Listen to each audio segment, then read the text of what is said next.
Good afternoon, everyone. Thank you for coming along this afternoon's conference. I'm Claire Baker. I'm very proud to be a Labour and Co-operative MSP in the Scottish Parliament, and I'm delighted to be opening the conference this afternoon.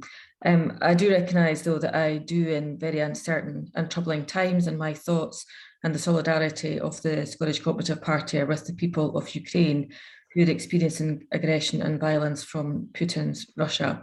These are extremely challenging times for stability in Europe, and we do need to see a strong response from our governments.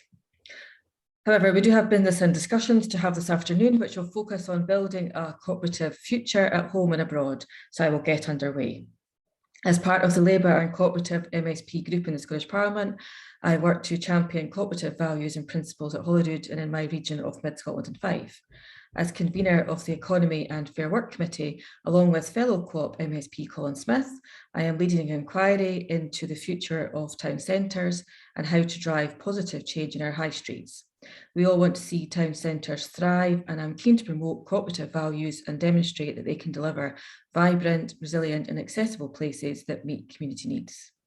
And I also want to make sure the Scottish Government delivers on its target of 500 employee-owned businesses by 2030. And I have called for firm budget commitments and interim targets to accelerate the pace of change so that many more people can experience the benefits of employee ownership and a more democratic economy.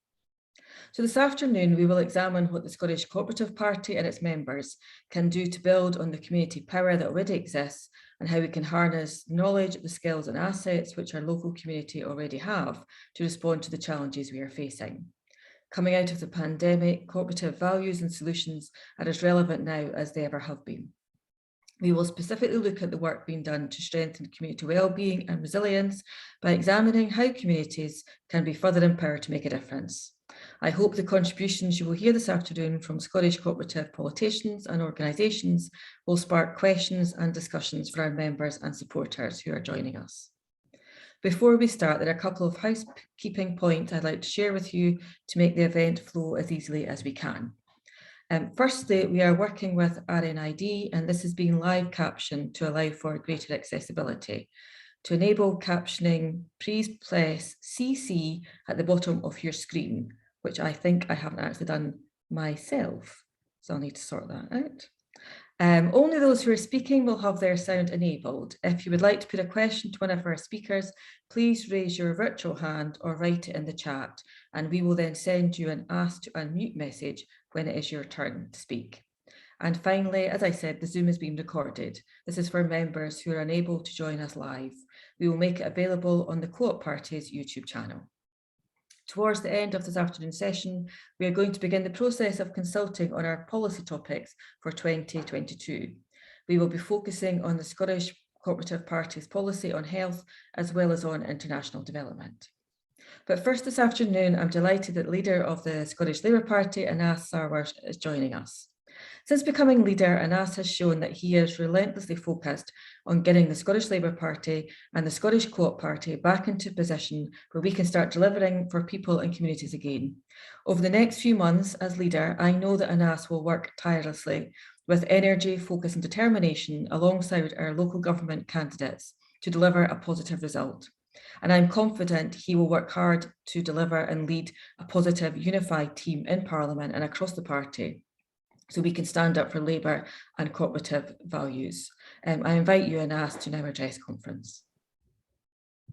Claire, thank you so much for the very kind invitation, and it's a pleasure to be speaking to Scottish Cooperative Conference, not just as leader, but actually as a Labour and Cooperative MSP, and to have the opportunity to address you today. I look forward to the day when we can actually have these conferences in person again, and one of those opportunities is obviously our Scottish Party Conference, which takes place next weekend. So if you aren't registered already, please do register, and I hope to see many of you, if not all of you, in person next week. As Claire has said, we are meeting today in the midst of really challenging circumstances. The sad scenes we have seen in Ukraine, the suffering of the Ukrainian people, and the hostility shown by Vladimir Putin and his despotic regime has shattered peace in Europe. It's something that I never thought I would see in my lifetime, and how we respond to that is absolutely crucial. But first and foremost, We have a duty to send solidarity to the people of Ukraine and to give everything we can in humanitarian support to make sure that the unwanted things of war, not just sadly death, but also hunger, want, destitution, are also addressed. And that's why we must do everything we can to support the Ukrainian people and to support democracy and to clamp down on these imperial ambitions of Russia. I can also just address something that Claire said in the opening. I am absolutely determined as leader of the Scottish Labour Party, not for us to focus on the past, but to relentlessly focus on the future. And you'll see more of that over the course of the conference that we're having next week, but also what I'm going to say today. That's one part. The second part is I want to change the culture, not the culture of factionalism that so many people somehow seem to be obsessed by. We don't have the luxury of factionalism in the Scottish Labour and cooperative movement. We need to change the culture of defeatism, where people think we can only go one way. And I want us to get back to winning ways again. And the other culture I want to change is us only talking to people that agree with us. We've got to be willing to have those uncomfortable conversations across the country, reach out with new hope and new ideas to bring people on board so we can elect more Labour and cooperative councillors, more Labour and cooperative MPs, more Labour and cooperative MSPs. So we don't just talk about the issues we care about, but we actually are in a position to deliver those issues that we care about. And that's why I'm delighted to lead the biggest group of Scottish co-op MSPs in the history of devolution. There are now 11 powerful voices speaking for cooperative values in the Scottish Parliament. But I want to pay tribute to those former co-op MSPs who left the Parliament at the last election. Giants, and I don't mean that word lightly, giants of our movement who truly fought for and championed cooperative values, many of them since the inception of the Scottish Parliament. Joanne Lamont, who I was proud to be deputy leader to, Dave Stewart, Claudia Beamish, and of course, James Kelly, all who were powerful advocates for cooperative principles for years. And as Scottish Party leader, I want cooperative values to be at the heart, not of just the Scottish Labour Party, but actually of Scottish politics. And this year, I want that to mean we're actually electing Scottish co-op councillors so we can have cooperative councils across the country too. Because for too long, Scottish politics has been defined by the issues we disagree on and been defined by divisions. Both the Tories and the SNP love to revel in the politics of us versus them for their own political interests, in the case of the Tories for their own economic interests, deliberately pitting communities against another, deliberately forcing people to pick a side and encouraged to focus on the disagreements rather than on the agreements. That's why cooperative values, cooperative principles, cooperative politics are more important than ever. Because at the heart of our movement is the knowledge that building a better nation starts with working together on our common interests. We know that communities don't benefit from division. We know that politics doesn't work for communities when it focuses on division. But the cooperative movement has long been at the forefront of the fight, not just to build a fairer society, but actually a better society for future generations, to reshaping our economic model, reshaping our public service model, reshaping our country through that cooperative principle. And over the last 2 years, we've seen that cooperation and those community values in action. We've seen it through the pandemic. They didn't just make a difference to people's lives, they actually helped to save people's lives. And in the face of the unprecedented challenges, communities, volunteers, campaigners pulled together to support one another. On a daily basis, people across this country made the rhetoric of cooperation and community solidarity real. They lived it, they breathed it, they delivered it. And that is what we need to do to protect our country as we come through this crisis and as we build into the recovery. Because if we are to have a recovery that works for everyone, it has to be a cooperative recovery. And this starts at a grassroots level in our communities, which is why this year's local council elections are so important. Labour and co-op councillors across Scotland are already making a real difference to people and communities they represent. They're putting Labour and cooperative values into action. But May's elections are an opportunity for us to elect more of these cooperative and Labour councillors to fight for their communities, but also an opportunity to elect more cooperative and Labour councils too. And the Scottish Cooperative Party have already set out a strong platform for these elections built around the issues that will make a difference to people's lives. Fighting the scourge of food poverty, revitalising our high streets and our bus networks, improving housing and giving renters a voice, tackling the climate emergency and investing in renewable community energy. Because so many of these big challenges we face from the cost of living crisis where energy bills are skyrocketing while big energy companies are making record profits, to the climate emergency, to our economic recovery. All of these issues, there are answers that lie in the principles, the values, and the policies of the cooperative movement. And we can see Labour councils using cooperative principles already to breathe fresh life into struggling high streets. I think about in North Ayrshire, their work on the High Street in Stevenson, or the Mid-Steeple Quarter project in Dumfries, or organisations like Harlow Hydro and the Edinburgh Solar Co-op leading the way on green energy, helping to tackle the climate emergency and deliver for consumers at the same time. We see it in housing co-ops, like the Edinburgh Student Housing Co-op, offering alternatives to our broken housing market. These are the big ideas that can transform people's lives, but delivering them requires a fundamental shift in where power lies. We must put power back where it needs to be, in communities. And the Cooperative Party's new report on building community power sets out not just why it matters, but how it will make a practical difference in reality. Because for far too long, local accountability and empowering communities have been reduced to tokenistic gestures, reduced to rhetoric. It can't just be about consultations, meetings, roundtables, working groups, or just volunteering. It has to be about giving people the power, not just palming off responsibility to difficult decisions, but actually giving local communities the power, which is not what the SNP do. They suck up power rather than push it out. And it's about changing who holds the power of where decisions are made. The SNP have spent years attempting to hoard more and more power in Edinburgh, but we have to fight for a new settlement not just for local government, not just for councils, but actually a new settlement for communities, which is about redistribution, not as a flag-waving exercise or about a government bickering with one another, but actually because it'll make a practical, meaningful difference to how local communities have a say in their local economy and their local services. And as cooperators, we know that when everyone has a voice, we all benefit. When people's voices aren't heard, it hurts everyone. Empowering communities and bringing different groups together helps us make fairer and better decisions. And recognizing that is why we have devolution in the first place. It was the actual principle of devolution, that principle of pushing power back down to our communities, not just power, but wealth and opportunity too. And that has to be an essential part of expanding the use of cooperative models of ownership. We can see examples across Scotland where cooperative ownership is delivering for people and communities, putting real power into people's hands through ownership. And we can see in other countries around the world what a thriving co-op sector could do for our economy, generating wealth for the country and making sure it stays in the hands of communities. That is the difference cooperatives can make in our economy. And that is why our party will champion them playing an even bigger role in Scotland's recovery. It's not just about money. It's about societies all feeling equals, all feeling safer, all feeling happier, and all having better places to raise their families and to retire. Cooperative solutions have the power to help us change our economy and our society for the better, to build in resilience and equality from the ground up. Co-op values are labour values, and all of us across the labour movement have a part to play in putting them into practice by building community power. Cooperators, trade unionists, co-op activists, community activists, all of us working together to build a fairer, more progressive country and one that works for all of us. So I'm excited to be working with you to bring our country together so we can build the future of our country together. And I'll end on this point, Chair, which is we have the right ideas. We have bigger ideas than those that want to divide us, whether that be the Tories or the SNP.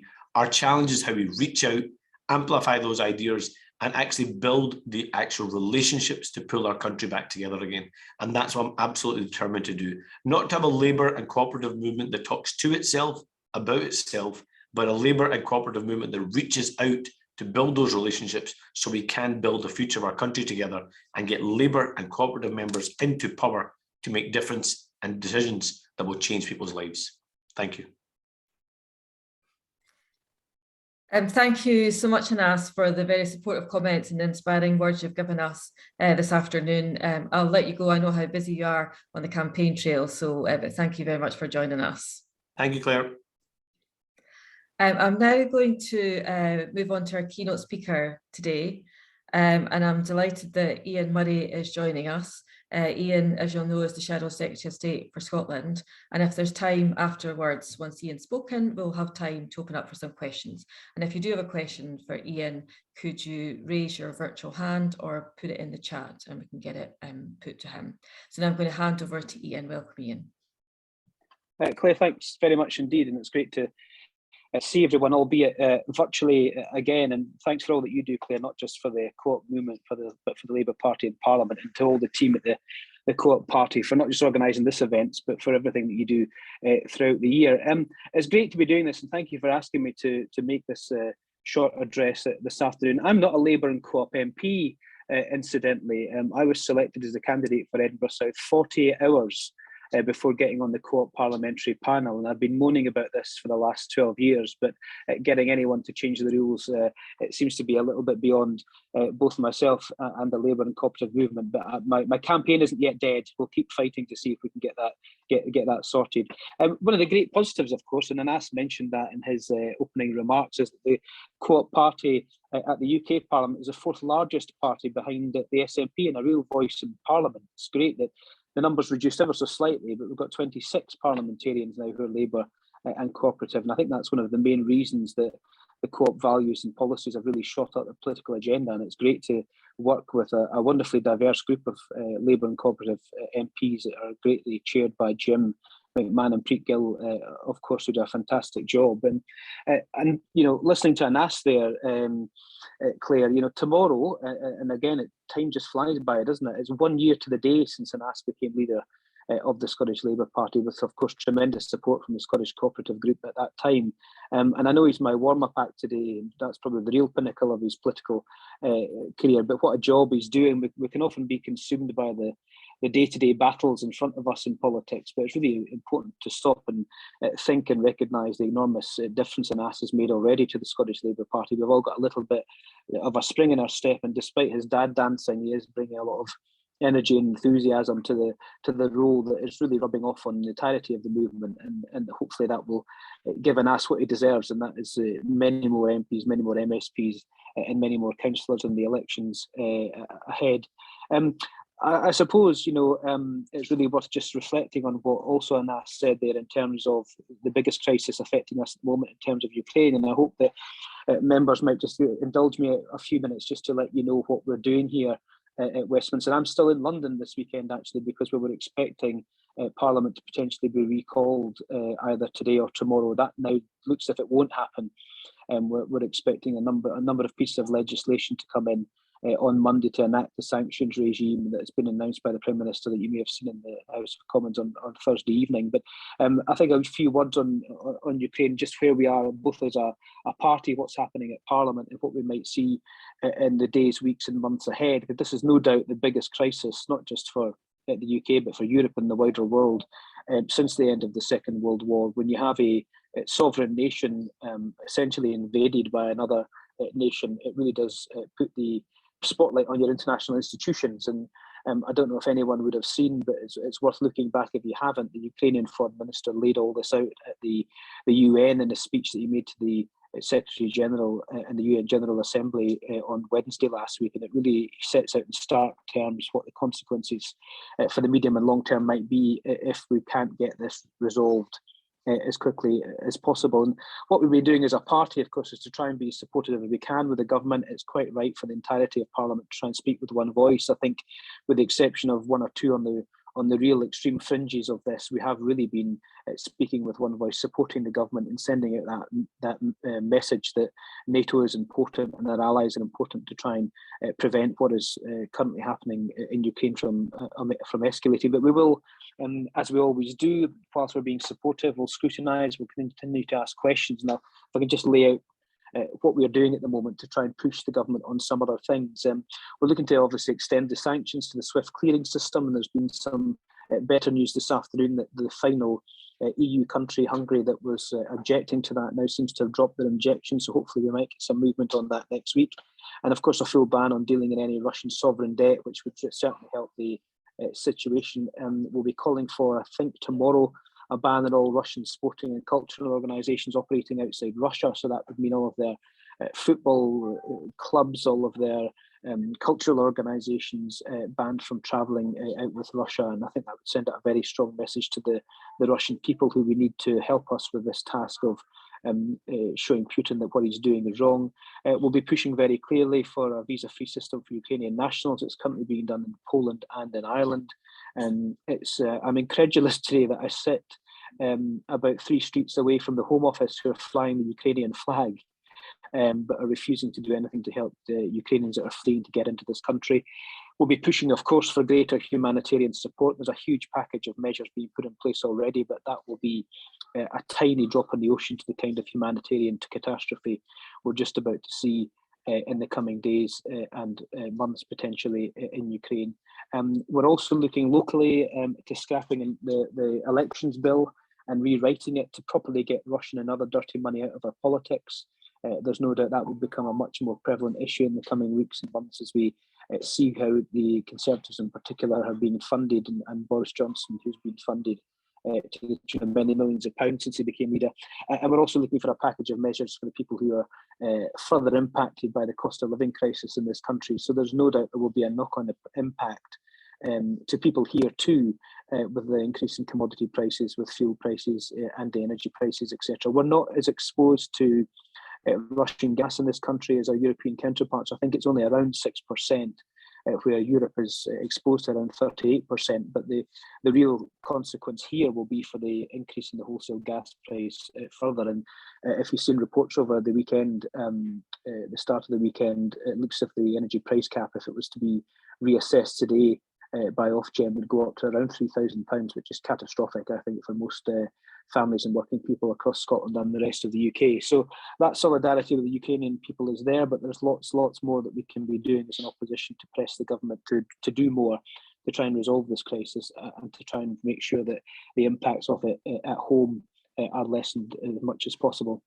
That then feeds onto a thing that I wanted to talk about right at the top of my contribution and really talk about the position of where we are at the moment in British politics. We've gone in 24 months from a Prime Minister who had an unprecedented majority, the best in a generation, to a sort of football manager who's scrabbling around to equalise a goal and bring on his substitute bench to try and resolve his own problems here at home. And he's in real trouble when the only person he can turn to really is Nadine Dorries, who wants to destroy not quite a cooperative, but certainly something that's run for not-for-profit in terms of the BBC. And nobody would be happier to see the demise of the BBC than Vladimir Putin, who has been a thorn in the side of public broadcasters like the BBC for some time. It's also one of the biggest contributors, of course, to soft power across the world in terms of the BBC World Service. And we really need to try and make sure that in the Prime Minister's desperate attempt to try and save his own job, he doesn't take down some of the institutions that will be here for more generations than he would care to think about when he's well gone from British politics. And in the Scottish context, of course, there's no doubt the PM is as great a threat to the union than any nationalist, and a great recruiting sergeant for those who wish to see the UK broken up. And that is probably, in a Scottish context, the key element of why this Prime Minister is so dangerous for the UK.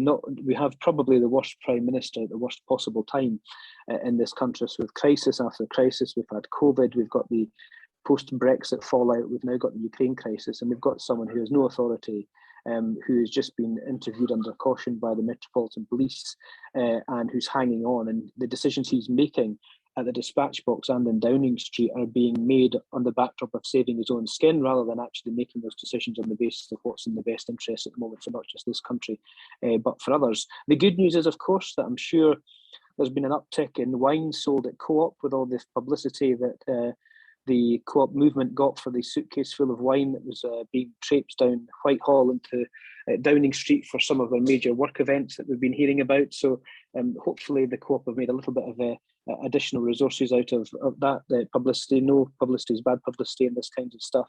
But really the arrogance of the government, in particular this Prime Minister, while people across the country were dutifully following the rules, making huge sacrifices of not saying goodbye to loved ones who were drawing their last breaths and not going to funerals now, it really is trampled across the whole of the UK. And it's time we've seen the back of this Prime Minister, and we shouldn't let the current crises that are going on divert our attention away from the fact that this is a dreadful Prime Minister who needs to go.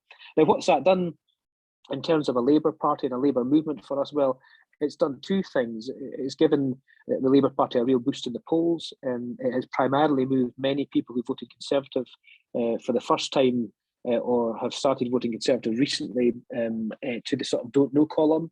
And the second thing it does is allow us then to say, well, okay, if you've left the Conservatives, how do we as a Labour Party and a Labour movement seal the deal to get them across here? And Keir Starmer and the entire Shadow Cabinet are trying to transform the way that the Labour Party have looked at policy, the way that we're developing policy and the way we're talking to the public. The first time we've really done that seriously in the last 12 years since we left government.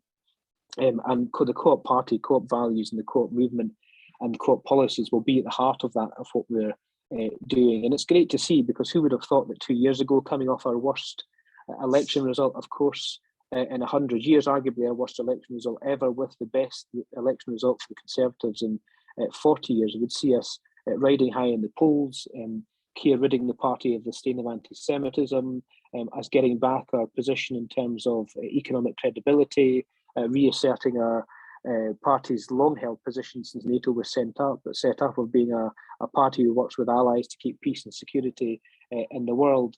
And for particularly this audience, Claire in particular, the Scottish Co-operative Party, Scotland is at the heart of everything we're doing, and that's a key part of the job that I need to do as the Shadow Secretary of State for Scotland, is to have that tartan running through everything that the UK Labour Party does. And that's quite clear that needs to be done, not just to support Anas and Jackie, of course, and the Scottish Party, to get the Scottish Labour Party back on the park here and winning elections here in Scotland, but it's critical for the UK Party to win a general election. If I can just put that into some context, and there'll be some people on this call who've heard me say this ad nauseum over the last few years, but it's worth continuing to repeat to see the scale of the challenge, which is why the last 6 weeks to 2 months have been so positive for the party in terms of the polls turning around. But if we only deliver one, none, or 2 or 3 seats in Scotland at the next general election, we do still have to win 124 seats across the rest of the country.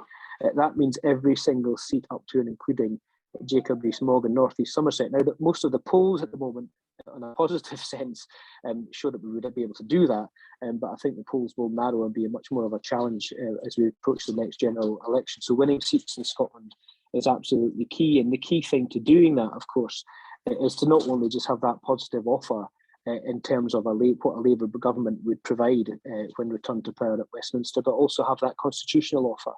And one of the key challenges that we have as a party is to get away from this binary choice between separation and the broken status quo, and argue that there is a third way, a better way that the UK can stay together. And that's Labour talking to the whole country in our response to the whole of the UK. Much of that will be to do with cooperative values and cooperative policies, and Gordon Brown is running the Commission at the moment about how to look at a new Britain, a new United Kingdom, and primarily that's answering the English question, because I suppose if you look at devolution and you look at a modern constitution, Wales, Scotland, and to an extent Northern Ireland are much, much further ahead in much parts of England. And the Andy Burnham conundrum, if you like, about trying to do much more for Greater Manchester, trying to show that Westminster doesn't work for Manchester, etc., is exactly the same argument, really, that Nicola Sturgeon and Mark Drakeford make, and all the other mayors across England. So it's got to answer the English question. And critically, the whole project has got to change the narrative away from the Labour movement saying to Scotland, of course we will keep making the positive arguments of why you should stay in the UK. We'll always do that, and we'll always make sure we're making the arguments about how dangerous the proposition and how full of holes the proposition is that the SNP are trying to put forward. But crucially, the next Labour government has to have a proposition on the table that says that we want to make the UK such a great place that nobody would want to leave. And that's the much more positive side, and we're the only party that's going to be able to make that. And that feeds in, of course, to every single other policy we have. And it is a big task. It's a hugely exciting task. Will it have Mrs. Smith from High Street, Grimsby, camping out overnight at the polling station so she can be the first in to vote? No, it won't, because it's constitutional and it's not particularly exciting, but it's utterly fundamental to everything we do as a party over the next few years to be able to answer those constitutional questions and do for the mid-2020s what we did back in the mid-90s. And that's provide a constitutional settlement for the UK that modernises, it looks at the broken status quo and takes it forward. And it's absolutely critical we do this. And you just have to look a couple of weeks ago at what Ian Blackford did, or I know this is being recorded, but I'm sure I can get away with this. Go compare Blackford, as we call them in Parliament. I'll let you work out what that means yourself, because I'm astonished that even after all this time, you know, the 80 years that the SNP have existed, but even the years since the 2014 referendum, it was undoubtedly lost for them on the basis of economic credibility and some of the big questions around currency and pensions, debt deficit, borders, EU accession, all of those things. And they're still not answering them. And to have the brass neck to go on to television and say, as the Westminster leader for the SNP, that the rest of the UK taxpayers, when Scotland have left, will pay Scottish pensions is just a total nonsense. And the reason I'm so angry about it is not because they won't answer the questions in terms of pensioners, but what they're trying to do is a tactic of speaking to two different audiences with two different stories and hoping that most of it sticks, and throwing up enough smoke so that they don't have to answer the questions as we go into what will be another constitutional paralysis over the next few years as the Scottish Parliament passes the referendum bill. And that's what makes me incredulous that we can't get to a position whereby we can expose what the SNP are trying to do when you've got Ian Blackford saying one thing on the one hand and Nicola Sturgeon saying one thing on the other, talking to two different audiences and getting the benefit from both. And that's something we have to break down. And who would have thought, you know, in the last few weeks that the SNP and the Tories would gang up against Labour against a windfall tax on the oil and gas companies, and that's what they've done, and that's something we need to expose because it feeds into a whole host of other issues. And while you know, bills are rocketing across the country in terms of people's energy bills, it will also have this position in Scotland and across the UK where 36% of people told Citizens Advice that they may have to make a choice between heating and eating in the next year. That's 36%, over a third of our fellow citizens having to make a choice between heating and eating. And we've got the SNP and the Tories defending the energy companies that have said that the energy crisis at the moment is a cash cow for the industry and creating momentous dividends for people. So I don't accept the fact that it would damage investment in North Sea, because most of the profits that they're making is going back to shareholders. And that's a big argument, I think, for the Co-operative Party to make in terms of what it needs to be done to have a sort of cooperative climate change agenda.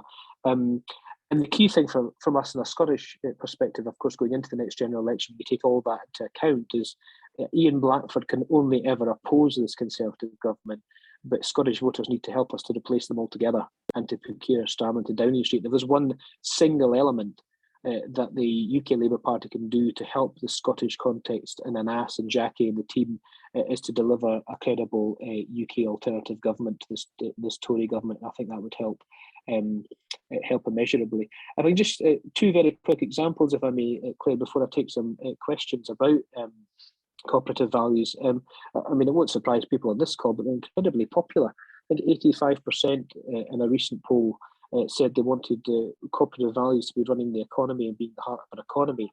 And let me give you an example of where we have a missed opportunity of that in Scotland. We have the Scotland project that many will be familiar with, the licensing of the Crown Estate seabed from the Scottish Government last month in terms to bring offshore wind projects. This is an enormous project that, you know, the great news story is it completely blew out of the water, if that's not a bad pun in terms of offshore wind, the amount of offshore wind and energy generation it could do. But the SNP have not grasped that opportunity to make sure that it creates jobs here. And the early signs of that aren't good. It looks as though that most of the successful bidders are overseas companies. The Scandinavian Public Energy Company is one of the successful bidders. So Scottish Wind will be benefiting the Scandinavian public and not benefiting directly the Scottish public. And those jobs need to come here. And I think we need a cooperative approach to that climate change policy that says that if you're going to generate energy from anything to do with the Scottish mainland or the Scottish seabed, then the jobs and the supply chains have to be here. Otherwise, I think creating jobs in other countries is not acceptable and not something we should be backing. And I also wanted to say the second example, and you would expect me to say this. I'm still happy because it's 25-3, so Hearts haven't kicked off yet. It's St Mirren. But one of the biggest projects that I've been involved in the last few years, and I've been delighted that the cooperative movement has allowed me to write a bit about this in the last 12 months for the Co-op Party, is of course cooperative movements in our national game in terms of football. Last August, Of course, Scotland's greatest football team, it says on my notes here, which is true, the famous Heart and Midlothian became the largest fan-owned club in Britain. And this is really significant because it's a story we should all tell as co-operators in terms of how we can generate people to come together in a community spirit in order to pool their own resources to try and own in a cooperative fashion a major institution. For me, there is no greater community institution than a football club. And just a little bit about, if you don't know what happened at Hearts, it was owned by a Russian oligarch, which is very relevant in today's discussions. It ran into financial difficulties. It was looking as if it would become the next third Lanark or the next Clydebank and disappear completely. And 8,000 Hearts supporters came together to pay upwards of £10 a month to take control of the club. And not only do they own the club now, in full as the largest fan-owned club in Britain, but we've had probably upwards of 11 or 12,000 supporters, not necessarily all Hearts supporters, of course, paying into the paying for the membership of the Foundation of Hearts, and they've put over £13 million into the club since 2014. So they now own the club, they've bought the club's debt-free, they've completed the stadium, and everything's looking rosy in the garden, and that's why I think that we should be doing so much more as a movement to persuade the Scottish Government to set up a fan-led review of the entirety of Scottish football, or at least back the Scottish Football Supporters Association moves to try and make it happen that fan-led clubs and cooperative clubs can become much easier to deliver. And it's not all within the gift of the Scottish Government, because there are some Companies House issues to deal with, and there are other things that would have to be done at a UK level. But the UK Government has already done the fan-led review in England, had some great results from that. It didn't go as far as I would have liked it to go in terms of ownership and business models. But if the Scottish Government could do that for Scottish football, then there's a real opportunity for the cooperative movement to come together and show how cooperative values and public ownership and cooperative ownership of football clubs can actually resolve some of those issues in terms of ownership. And of course, we see that at the moment with ScotRail and all the other big issues that have been on the table for some time. So I'll just conclude, Claire, if I may, that I think there's a great opportunity now. I think in a post-Brexit Britain and a post-COVID economy, there's a real impetus to prove that we don't need to do things as business as usual. We can do things differently. The cooperative movement's got to be at the heart of that with the values that it has. And you laid out some of the great stuff that's going on at the Scottish Parliament. There's some great stuff going on at the UK Parliament as well to show that there can be a cooperative future. And I think that's incumbent on us all to try and deliver. So as I bring sort of fraternal greetings, if you like, from Keir Starmer and the rest of the Shadow Cabinet, and give you a little bit about all the work that we're doing to try and put cooperative values at the heart of what we're doing, and indeed Scotland at the top of that list. I hope we can all continue to work together to provide that sort of new impetus for the economy that can deliver that Labour government that we all need. And we'll be working flat out to do that, and with a fair wind, a little bit of fortune, and maybe the odd additional work event in Downing Street, we might just about put Keir Starmer through the door of number 10, and how transformative that would be, not just for our economy, but I think also for the position in Scotland. So thanks very much for allowing me to make a short contribution this afternoon. I'm very grateful. Thank you very much, Ian. That's great to hear from you and all the work that you're doing. I do have time for some questions. I've got Mal has a hand up, and Graham, is that a request for a question, or is that just appreciation? That's fine. So I'm going to invite Mal in. If anybody else has a question, you can either put it in the chat or you can raise your hand. Mal, if you would like to come in. Thank you, and thank you for your contribution, Ian, and Anas earlier. In terms of winning hearts and mind in Scotland, how are we going to offer the people, other than a survival through food banks? If we don't get things right, the basics about education and health, how are we going to grow the modern economy and empower people to aspire for more than the breadline? And that also applies in the United Kingdom. So whether you look at from Stirling to Stockport or Anglesey to Aberdeen, it makes no difference. People have common belief, common interest. And if we really focus on the cooperative foundation and values, we have to find that DNA that helps us to generate a concept, a framework that enhances education, allows people to learn, to find their own potential, and then grow that to make our society and our economy, our united Kingdom more of a cooperative foundation for growth in the future. Thank you. Thank you, Mal. Ian, do you want to respond to that question just now?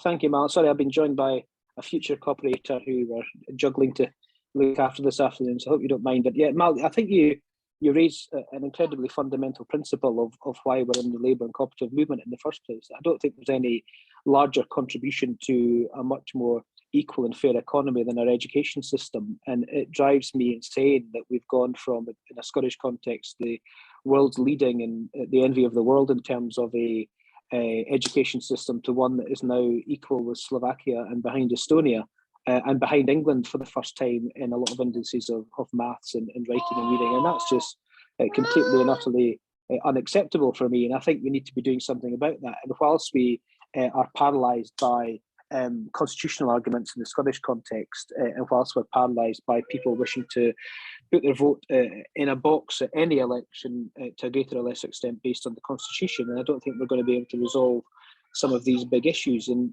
what Keir has been saying, and Anas as well, in lockstep in this, is that if you take the principles that we've set out of prosperity, security, and respect, that means opportunity for all. And I know it's easy to say opportunity for all, but we've lived through that. There's many on this call that have lived through it, where the education system's taken us from one place, and that social mobility, we've ended up in another. And we need to aspire to that for all of our communities. And education is right at the heart of, I think, the cooperative values and indeed of labour values. And if I could just give you a little bit of a hint of where the thinking is on the Constitutional Commission, because it's not just about lines on maps or where powers lie.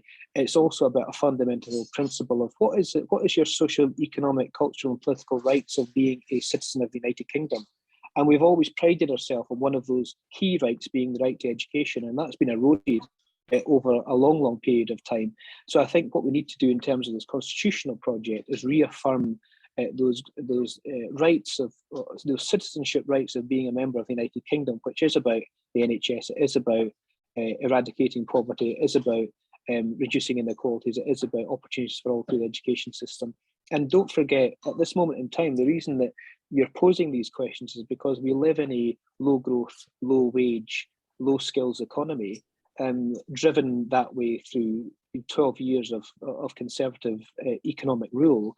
We need to get to a position whereby we aspire to a high wage, highly skilled, highly productive, socially mobile economy that allows people to not just start in the workplace at minimum wage and stay on minimum wage, but to progress through salaries and to progress through careers.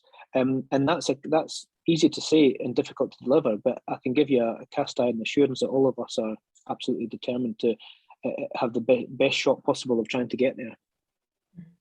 Thank you, Ian. Do I have, nobody else has indicated they have a question? I'll just check the chat box. So I would like to again thank Ian very much for joining us this afternoon. It's very much appreciated. I'll let you go and see how the hearts get on this afternoon. I'm now going to hand over to Ruth Hall for chairing the next session. People will know Ruth well, but Ruth is the Vice Chair of the Co-operative Party and she's going to lead our next session. So I'll hand over to Ruth, who I know is busy preparing for a birthday party as well, but she's now going to chair this session. Thanks, Claire. I thought I was doing well hiding it. Yeah, I'm blowing up balloons in the background, so it's filling up behind me.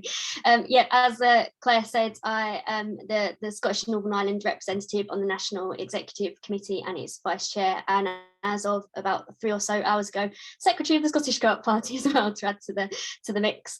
So the next session we're going to be looking at is the impact of the recent law to protect shop workers. So as many of you will know, in January last year, Daniel Johnson MSP's game-changing Protection of Workers Bill was formally passed in Scottish Parliament and came law later in the year. This created a new statutory offence of assaulting, threatening or abusing a retail worker and provided further legal protections when the worker is carrying out their statutory duties, such as age-restricted sales. Although work on this bill started all the way back in 2016, the pandemic reinforced the need for a new law because incidences of in-store abuse of retail workers grew considerably. The pandemic also served to help people understand the vital role that retailers in general and local retailers in particular play within the communities that they serve across Scotland. Following the lead of the Scottish Parliament, the Co-operative Party has continued its work of increasing protections for retail workers as they face increasing levels of violence, threats and abuse at work. Delighted to announce that in Westminster, with support from Alex Nice MP and others who have supported the campaign, and once in the House of Lords, Lord Coker and other peers pressed the government to follow through in their commitments made in amendment that gives greater protection for all public-facing workers, including retail workers. This is a huge step forward for what has been a core campaign of the party and wider co-operative movement for several years, and is testament to this work alongside our colleagues in the trade union movement. In what is a success and huge milestone for the campaign, it is important now that we continue our work to ensure this legislation has a desired impact on retail workers that they need and deserve. For me, this has also been a very personal campaign. I spent 15 years working for the cooperative group in the stores, and I have been subject to violence myself, going home covered in bruises from shoplifters and other incidences, and being a store manager particularly. A lot of retail workers it's young people, it's their first job, or a lot of women who are coming back into work after bringing up their families, and you see their confidence really grow from when you first kind of hire them and take them on, and just that that one little incident, all that confidence, everything just goes, and it's really heartbreaking to really see, and it's really important that we really continue to move this campaign forward, and continue to highlight the issues that retail workers do face. I'm now going to introduce you to Tracy Gilbert, who's been really vital in this campaign, from Usdaw. And if anyone does have any questions or anything, if you feel free to pop them in the chat, or indicate your hand, because we will take questions after. So Tracy, you there? Good afternoon. Thanks, Ruth, and thanks for the introduction there. Good afternoon, everyone. As Ruth has said, I'm Tracy Gilbert and I'm the Regional Secretary for Usdaw in Scotland. Usdaw is the biggest UK trade union in retail, and we have over 360,000 members across the UK, with almost 40,000 members in Scotland. We're very proud that we represent retail workers at the Co-op and in many other supermarkets and convenience stores. Retail is at the heart of our communities. It serves as a place for impromptu meetups with our neighbours. It improves intergenerational and inter-community communication, and also reduces social isolation. For Usdaw, retail means employment and financial stability for our members. It provides a huge amount of employment in our communities as the biggest private sector employer. But sadly, working in retail is far too often leaves people vulnerable to abuse and violence. This wasn't just a problem during the pandemic, it was a problem before the pandemic. We put many of our members at risk, and of course, shoppers and members of the public and communities too. The introduction of the new Protection Workers Bill has been a huge step forward for Usdaw members in Scotland. Putting an end to abuse and violence against shop workers is something that Usdaw has always campaigned on. Our Freedom from Fear campaign, that a lot of you will be familiar with, is focused on ending violence and abuse against retail workers while they're at their work. We've been running an annual Respect Week for more than 20 years. During Respect Weeks, we run a focused campaign in shops, supermarkets and on our high streets, asking the public to respect shop workers and to bring an end to abuse and violence within workplaces and to shop workers who are subjected to this abuse. The implementation of the new law in 2021 has been a major breakthrough. It's been a great credit to Daniel Johnston for pushing that through, because it has provided shop workers with the legal protection that they deserve. I also want to say a huge thank you to the Scottish Co-operative Party for supporting this campaign. It shows what we can do when we work together. There's absolutely no doubt that the crucial work done in Scotland has helped push the Westminster government into finally taking action in England and Wales. But sadly, while I'd love to be able to tell you that we've achieved our goal, that retail crime is a thing of the past, it really isn't, and there's still so much that we need to do. We need to get the message across to shop workers so that they know that they're protected, to make sure that attacks do lead to prosecutions of these criminals, and ultimately to see retail crime reduced more significantly than it has done so far. Reporting the incidents is absolutely crucial to make the new law work. We've worked with Crime Stoppers in Scotland on a publicity campaign to raise awareness of the new law. We're raising awareness amongst our own members through emails and social media. and we're working directly with employers to make sure that they're giving the right messages to their staff about how to report incidents. Recent figures from the Scottish Business Resilience Centre show that there were over 285 incidents of abuse or threats reported to the police since the law was enacted in August up until the end of November. These incidents were investigated, which is a huge step forward, but the number is still shockingly high. Asda's Freedom from Fear survey data from November 2021 showed that 89% of all shop workers experience verbal abuse at work, 64% are being threatened by a customer, and 11% are being physically assaulted. One of the long-standing major flashpoints for violence and abuse at work has been dealing with age-restricted sales. Retail workers are obviously required to enforce this law to protect our communities, and all too often this results in them being threatened and attacked. During the pandemic, however, a new flashpoint emerged. Social distancing and wearing masks was introduced, and again, retail workers were having to enforce and police this. Our members told us of incidents such as swearing, slapping, punching, or even spitting and licking goods in store as a result of these measures being put in place to protect people. A supermarket worker in Edinburgh reported, "We receive daily abuse from customers. They don't care about us. I've had several people screaming in my face about masks and social distancing. A guy tried to bite me and punch me. I feel vulnerable in the self-scan checkouts." A female convenience worker in Glasgow said, "After catching a customer stealing and damaging products in store, I approached her and asked her to pay for them. She began shouting, swearing, and in my face and became very volatile. Her behaviour became so aggressive I had to call the police. When she was leaving the store, she came looking for me and threatened to come back, and when I finished, to come and kick my head in." Sadly, these incidents are all too often. The pandemic has brought out the worst in some people, but has also brought out the best in many. One positive result is that we've seen a result of the crisis is that retail workers have finally been given the recognition as key worker, crucially to the economy and to all our lives. The majority of people who visit stores do now understand the vital contribution that retail workers have and how hard they work, not just during the crisis, but every single day. We've done so much good work in recent years to improve the safety of shop workers, and with the new groundbreaking legislation in Scotland, there was no doubt we would protect our members going forward. But legal protections need to go hand in hand with support from employers. Retail workers need to know that they're going to be backed up by their bosses when they're subjected to abuse. They need to know that they'll be believed, supported, and encouraged to report these incidents. And they need help, and they need measures to be put in place in workplaces to help them to protect their safety and prevent these incidents from happening in the first place.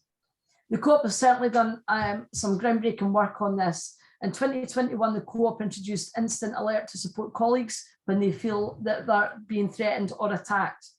They stepped up security measures such as CCTV and added investment in the worst affected stores. They've even introduced body cameras in 550 stores, which is awful that this is needed, but has resulted in a 42% reduction in physical assaults across these stores.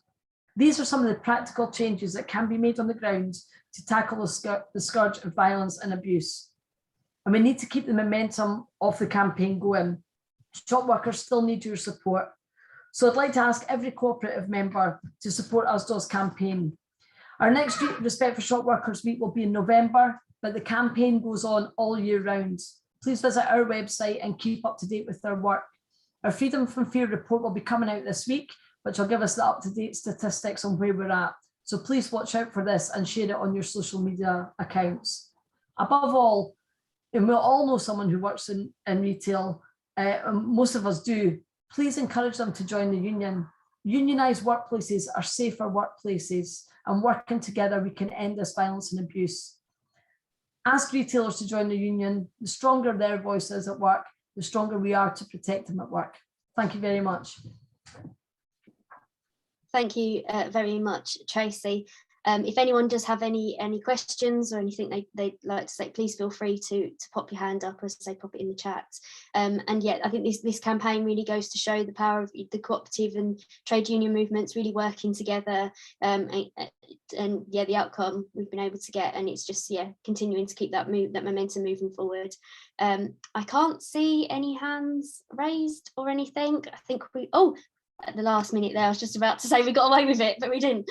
We got a few going on there. Okay, Mary, I'll bring you in, and then it'll be Richard after. I've sent a message asking you to unmute, Mary.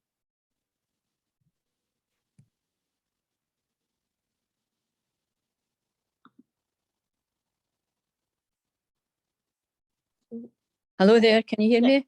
Yep. Oh, sorry about this, it's trying to manoeuvre on the phone, swiping back and forward. But anyway, I just wanted to acknowledge and say well done to everybody involved in the protection of retail workers. And as Tracy had said, you know, how the pandemic has identified and rightly acknowledged the importance of retail workers as key workers, essential workers. And it's just great, you know, what's been done by working together for the protection of retail workers. Is absolutely appalling, the violence and abuse that they're often subjected to. So I'm sure that everybody will support the, you know, freedom from fear, and also the campaign that's been done. And I also just wanted to highlight a campaign that I'm undertaking just now, and it's about the provision of defibrillators in shops and workplaces and in community. And for example, Sainsbury's don't have a defibrillator, and a close member in my family had a heart attack, and the poor shop workers who had the first aid certificate were called to do CPR. And it's a horrendous situation. It's very difficult even for medics to be doing that out with a hospital environment. So the effect that has on shop workers to have to deal with that, and then the aftermath of it, if what they've done has not been successful. So my heart goes out to them, you know, to have to cope with that. So that campaign hopefully will, with again, joint working with the unions, with the Labour Party, with the Co-operative Party, take that forward so that it is more commonplace to have that support. And I thank Tracy, you know, been in communication with her, thank her for her support, and hopefully we will be able to report on success in the near future for that too. Thank you. Yeah, absolutely, thank you, Mary. And yeah, especially I think you know, the cooperative stores, convenience stores that are, you know, at the hearts of a lot of our communities. There's an awful lot that retail workers in those environments are sort of, you know, dealing with day-to-day mental health, you know, lots of social isolation. There's an awful lot of things that they deal with, an awful lot more than people I think are really aware of, and that they get enough credit for. Richard? Yeah, thanks, and thanks for that contribution from Tracy and yourself, Ruth. I think it was really helpful. I think under the Scottish Councillors Code of Conduct, I'm obliged to say that I'm a member of USDA, proud to be a member of USDA. But I mean, I think some folk probably heard me say something similar to this earlier today, but you know, I think there is an issue that, you know, those of us who are councillors, and indeed folk who are parliamentarians, have set all sorts of rules that, and I think often for quite good reasons, whether it's around, you know, age restricted products, even you know, the cost of things with more sugar in them and things like that, all of which I think are good policy reasons to do things. But whilst we sit in our houses, probably quite nice, warm, safe, and all that, then, you know, it's in the evenings, the weekends, etc., where there's you know, it's shop workers, retail workers that are on the front line imposing those rules that, you know, I mean, we quite rightly take licensing very seriously, but you know, it's not councillors that are on the front line of that. It's retail workers. So I suppose my question is to Tracy, in particular, whether there's anything more we can do, like elected representatives can do, to encourage the police locally to take it seriously, because people will know that, you know, we've got a centralised police force in Scotland now, And I certainly asked in Dundee, I asked the local divisional commander what they were doing, and I did get an answer. I mean, of that they had told officers about the new law and things like that, but I wasn't entirely convinced that it was seen as like a top priority for them. So I just wonder if Tracy or even yourself, Ruth, have got views on what more elected representatives can do, and whether we can, I think there's also scope for joint campaigning with USDAW members on that, and I think obviously to support the Freedom from Fear Week in particular, and to look out for those stats that were mentioned for next week. But thanks for that. Absolutely. I don't know if I just bring in Bob, you've got your hand up, and then I'll get Tracy to come back on those. So Bob, you should get a thing that comes up asking you to unmute. Thank you.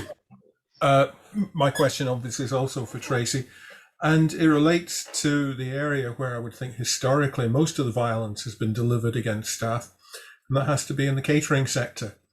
Is USDAW involved in the catering sector? And if so, what's being done to protect people against, in particular, drunken customers? Yep, thank you, Bob. Tracy, if you want to answer those. Thanks very much. I'll maybe just start at the beginning and work my way through those 3 points, if that's okay. Firstly, Mary, just absolutely working obviously with Mary to support that campaign as best we can. We're actually just emailing earlier on today in relation to, we have our annual delegates meeting at the start of May, where our members put forward propositions, and one of the propositions that's going forward to this year's conference is about having defibrillators in stores. So hopefully if that is recommended and supported by the membership across USDAW, then it then becomes a policy of the union, and we will try and drive that forward in terms of negotiations we're at a national level with employers across the UK. So hopefully, Mary, I'll be in touch with good news in May, and if we can do anything else to support, you know how to get in touch with me. And thanks very much for highlighting that campaign that is obviously close to your heart and close to many people's hearts. Richard, yeah, I mean, priorities in terms of the police when they're underfunded and are under so much pressure, it's very, very difficult to prioritise what was seen as low-level crime.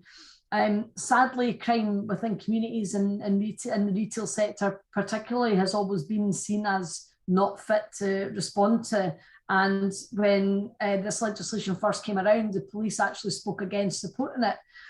It took some convincing to actually get the police on board because a lot of it's seen as kids behaving badly and not want to criminalise children. And I absolutely accept that those are valid points, and clearly most retail workers do not want to criminalise children either, but equally should feel safe in their workplace. And as citizens and members of the community, they're only carrying out their job, and no one should feel in fear while they're just carrying out their day-to-day job. And because I think people are part of communities, and particularly when retail stores are in the heart of communities, people don't want to complain about the people, their customers, because they're people that they'll know their families, and behaviour is put up with on a lot of occasions. It would not be acceptable in any other way. So this is why the law has been so important, to encourage the police to recognise that this is criminal behaviour, and it shouldn't be acceptable. Any kind of criminality in the workplace should not be seen as the norm or acceptable. I think, to answer your question, Richard, I think more funding for the police is probably the only thing that we're going to do to enable police to be on the street and be able to react to these incidents when they happen. The problem is that they happen within a moment's time, and sometimes even by the time the police are called and do arrive, the perpetrators have disappeared just because of the environment. So that's why it's really important that employers work with their staff to find out what's the best way to report these incidents, and make sure that they're documented well and accurately, and that statements are taken and the right resources given to do that. I mean, we've got a bigger problem. Sad that we need legislation for this, but the bigger campaign is obviously to win hearts and minds, to make it completely socially unacceptable to behave in that way in the first place. In relation to Bob, that kind of feeds into the question that Bob also raised. Yeah, Daniel's bill covers anybody as well as retail workers. It does protect other people in the workplaces as well. Clearly, when people are drunk or under the influence of drugs or substance abuse, their behaviours aren't necessarily how they would normally behave, and that adds another element to the problem. Being a member of a trade union does make your workplace safer. So obviously I'm a bit biased, and obviously I would say that. However, it is just a fact. If you have a trade unionised workplace, the chances are that you're going to have better policies in place, and staff will feel more confident about raising issues and raising problems and getting good working practices in place to protect people at their work, and also have the backing of a union to support them. Where sometimes managers have also got jobs to do, and I completely understand that, and they've got competing pressures. And sometimes the union is just that little reminder on sitting on their shoulder that they've got duties of care to their employees, and no employee should feel threatened no matter what the workplace is going forward. And being in a trade union gives you the confidence, I think, for most workers to be able to put forward their case and have the legal support of someone to support them to do that. Yeah. Fabulous. Thank you so much, Tracy, for coming along and speaking to us today. I'm now going to hand you over to Rhoda Grant, who's going to be taking us through the Building Community Power sessions. So thank you very much. Thank you. Thank you, Ruth. Thanks, everyone. And thank you. That was a really interesting session. I really enjoyed it. Thank you so much. And it's really hard, some of the things you were saying, to understand what people go through as well. Nobody should face difficulties at their work, far less when they're trying to uphold the law. So hopefully the legislation that Daniel put through will help in that. So I'm Rhoda Grant. I'm a Scottish Labour and Co-op MSP for the Highlands and Islands. So really delighted to be here with you this afternoon. This session is about how co-op party members can build community power and what this means to us all locally. Community power is cooperative politics, we know that, but it's also the politics of empowerment, a new settlement that recognises the strengths, the democratic power of communities rather than top-down targets and reorganisation. A settlement that doesn't just talk the talk, but also is about rebalancing. It shifts control from the centre to regions, councils and communities. And I think we would all agree that's something we very badly need.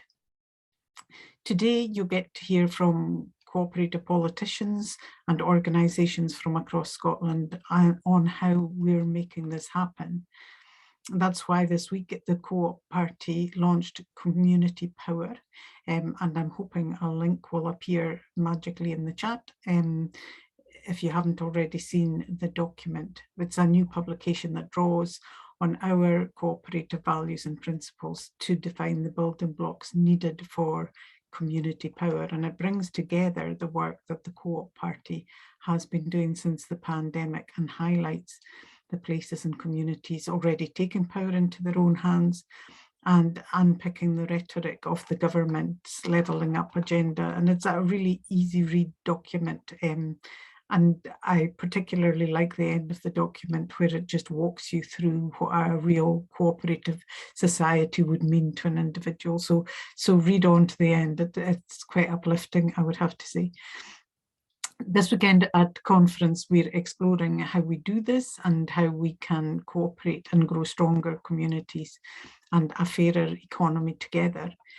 I'll be speaking about the campaign to enshrine the right to food in Scots law, but you'll also hear from Lindsay Chalmers from Communityland Scotland, from Councillor Joe Fagan, the Labour and Co-operative leader for the Labour group in South Lanarkshire Council, and also from Councillor Leslie Marion Cameron, who is the Labour and Co-operative member for the City of Edinburgh Council and Director of Edinburgh Community Solar Cooperative.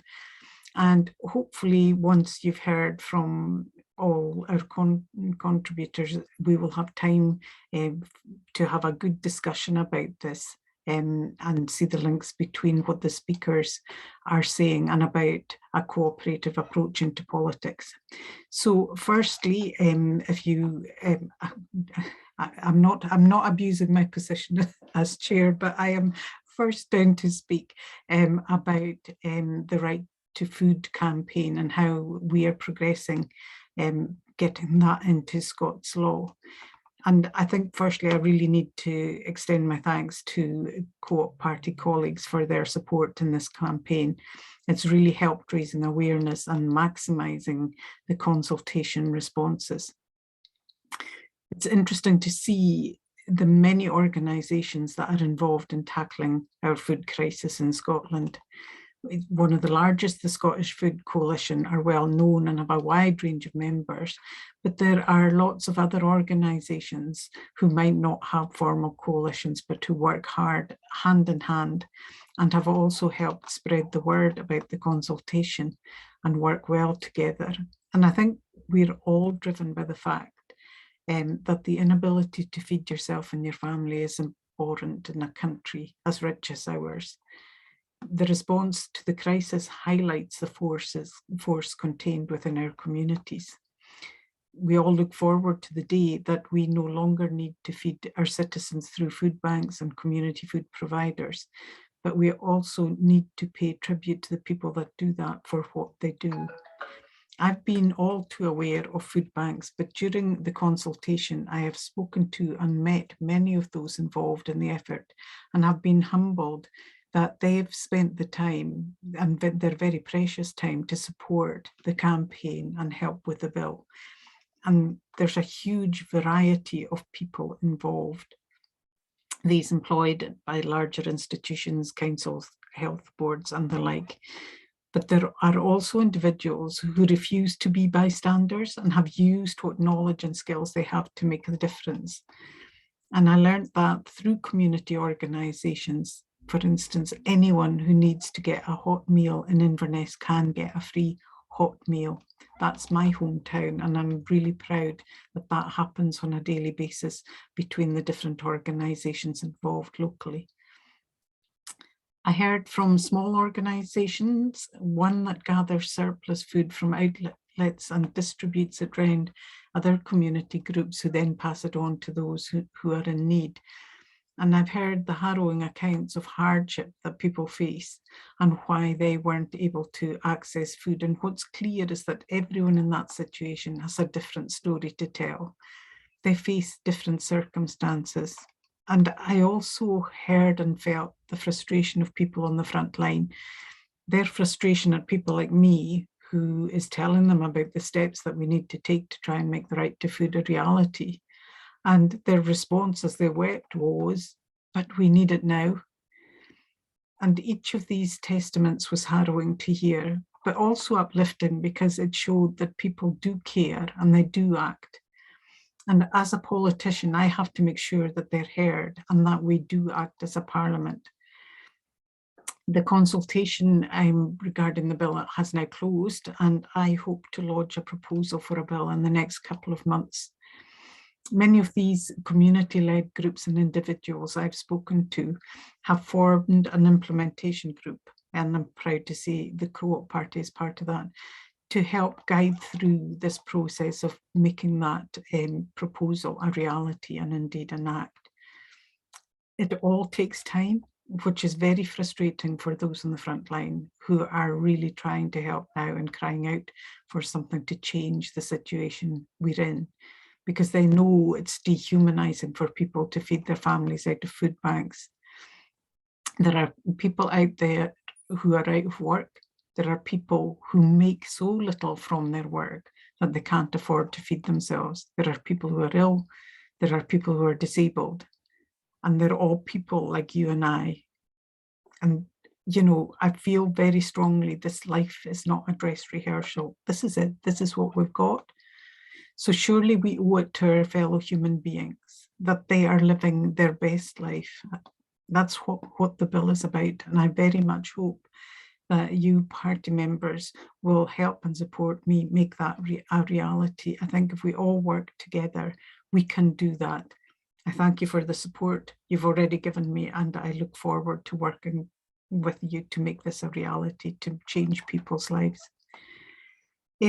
Can I now hand over to Lindsay Chalmers to address conference? Lindsay is the Development Manager of Communityland Scotland, a wonderful organisation, and she's going to tell us a little about their work and the need for more communal ownership in Scotland. Lindsay. Thank you. I have got a short PowerPoint, so I'm now going to try and share it.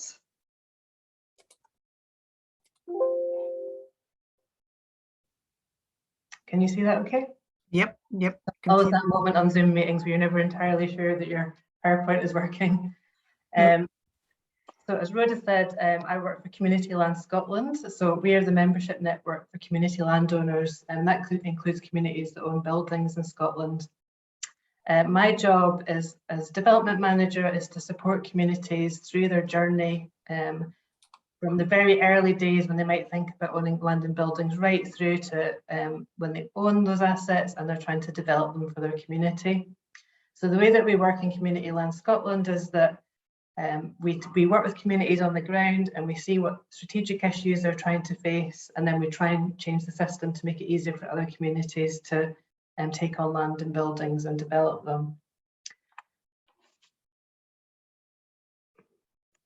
So the very first community buyout in Scotland is going to have its 100th anniversary next year, and that's the Stornoway Trust. But the modern era was really kicked off by the Isle of Egg Heritage Trust, which is having its 25th anniversary this year. So like many communities in the Highlands and Islands, they'd had a series of landowners who had not really invested a lot in their communities. And Egg had got to the point in the mid-90s where they only had 2 hours of electricity a day. They had very poor substandard housing, and people were starting to leave the island because they couldn't see any future there for them or their family. The community, when the island came up for sale, managed to raise all the money to buy it. And what they have since been able to achieve has been a huge inspiration to many other communities across Scotland. So the Isle of Egg now, it's completely powered by renewables through hydro, wind power and solar. They've rebuilt a lot of their houses. Lots of people in Egg learned to do their own house building, and they've attracted a lot of young people there to run businesses. So like many community landowners, the population has increased since the buyout. So in Egg, the population has gone from 64 to 107 over those years. And you see the similar kind of thing happening on Gia and Nydar and in Harris, where communities have bought their land. One of our board members says that community ownership is like the Heineken of the beer world. It reaches parts other approaches don't reach. So it's based on communities knowing their community. They know what that community needs. They know what its challenges are. And by being able to take on land and assets, it can unlock energy in a community to try and tackle some of those challenges. So the movement started in the Highlands and Islands. It really has its kind of strength in the Highlands and Islands, but it's since spread out across Scotland, the south of Scotland, the Northern Isles, urban Scotland. There are over 400 communities now that own land and buildings. There's only one local authority in Scotland that doesn't have a community owner in its local authority area. And even in that place, our most recent members come from that local authority area. So that's really fantastic to see. Communities know what assets they need to make changes. So we see a huge range of different assets across our membership, everything from affordable housing to multi-million-pound harbour and pontoon developments. One of the most recent developments has been in the south of Mull, where they're setting up the UK's largest seaweed farm. So communities do tend to come up with lots of very kind of creative ideas for how they can create jobs and housing. So the way that the model works is usually either an asset will come up, land or buildings will come up for sale in the community, and then the community kind of rallies around to raise the funds to buy them, or the community is proactive and identifies that there are land or buildings that it needs. Community ownership can come into being in a number of different ways through negotiated purchase with private owners, is probably the most common route, through the legislative routes, community right to buy, or through asset transfer from public bodies. So community landowners are making a difference in a number of ways. As I said, the strength in the model is really that they understand their local communities. If each one is different, but we see some themes happening across our membership. So certainly for rural communities, one of the things that they are really passionate about is rural repopulation. And in the past, that has meant a mixture of job creation, creating a good social life for people. So we hear sometimes in the Western Isles that people come back to the islands after university and actually have a better social life there than they did in Glasgow or Edinburgh. But probably the most important part is the creation of affordable housing. So a lot of rural communities are finding a real squeeze on affordable housing, and the jobs are often there, but the biggest thing that our members are involved in at the moment is developing affordable housing in places where there might not be any housing waiting list, but the communities there know that people need houses. And so our work over the last few years, that has been something that's been really important to us, is to represent that view of our members that there needs to be more of a focus on repopulation. And I think we've been hopefully quite successful in getting that view across. Last year, we published some research on the climate emergency. So this is something that, again, is really important to our members. And we see our membership taking all kinds of different action, from building wind turbines through to peatland restoration and promoting energy efficiency in their communities. And that report concluded that communities were really punching above their weight in that area, because people around the country are so passionate about making a change in this area. And what we also find is that it can really reduce people's anxiety if they can get involved in a practical way to try and feel they're making a difference to the climate emergency. But at the same time, we have communities taking all these actions. We're also seeing in Scotland a very overheated land market at the moment. So the land market is still relatively uncontrolled in Scotland, and we're seeing money coming in from all over the globe to buy up land in Scotland for carbon credits, for developing forestry. So we're starting to see now land coming onto the market really quickly and going off quickly, land being exchanged without ever coming onto the market, land values going up really quickly. So this is something that's happened, within the last year. I don't know if anyone could have predicted, but it's starting to have a real impact on communities, and particularly in my role and my colleagues' role that are taking phone calls from communities. We're starting to see a lot of stress out there from people feeling that land is being exchanged and the local communities have no control over that. Addressing inequality, so both land inequality, trying to get more land into community hands in Scotland, but also trying to deal with more kind of urban deprivation as well. So there's a lot of evidence now that communities in deprived areas are actually much more keen than communities in affluent areas to own assets, but their journey to ownership is more difficult. And we know at Communityland Scotland, where deprived communities have been able to buy land and buildings, that they are some of the best community landowners out there. They're very dedicated to what they're doing, and they have lots of creative ideas. So part of our work at Communityland Scotland is trying to help those communities on their journey towards ownership. Tackling high street decline is a really big issue for many communities and towns at the moment. So we're starting to see communities respond to that. So you might have heard of the Mid-Steeple Quarter development in Dumfries, where they're buying up high street buildings. And we have another member in Huntly. They have a wind turbine outside of the town, and they use the income from that wind turbine to reinvest back in the community, and they're focusing on developing their high street at the moment. So that's another element of community ownership. Rather than wealth being extracted out of those communities, the communities are able to hold that wealth in the community to invest locally. Protecting vital services, so that includes protecting village shops. We're starting to see a big increase in community-owned pubs at the moment, which we're very excited about at Communityland Scotland. But also in more urban areas, it could be protecting green space or protecting vital community space that might be under pressure from development. And then during COVID, we have seen a really strong emergency response from communities who had services up and running in a couple of days within the lockdown starting. So we produced a report on that almost 2 years ago now. We thought, let's capture all the evidence from what our members are doing, because COVID will soon be over and we'll be able to remember what happened. So we produced this report looking to see what our members are doing.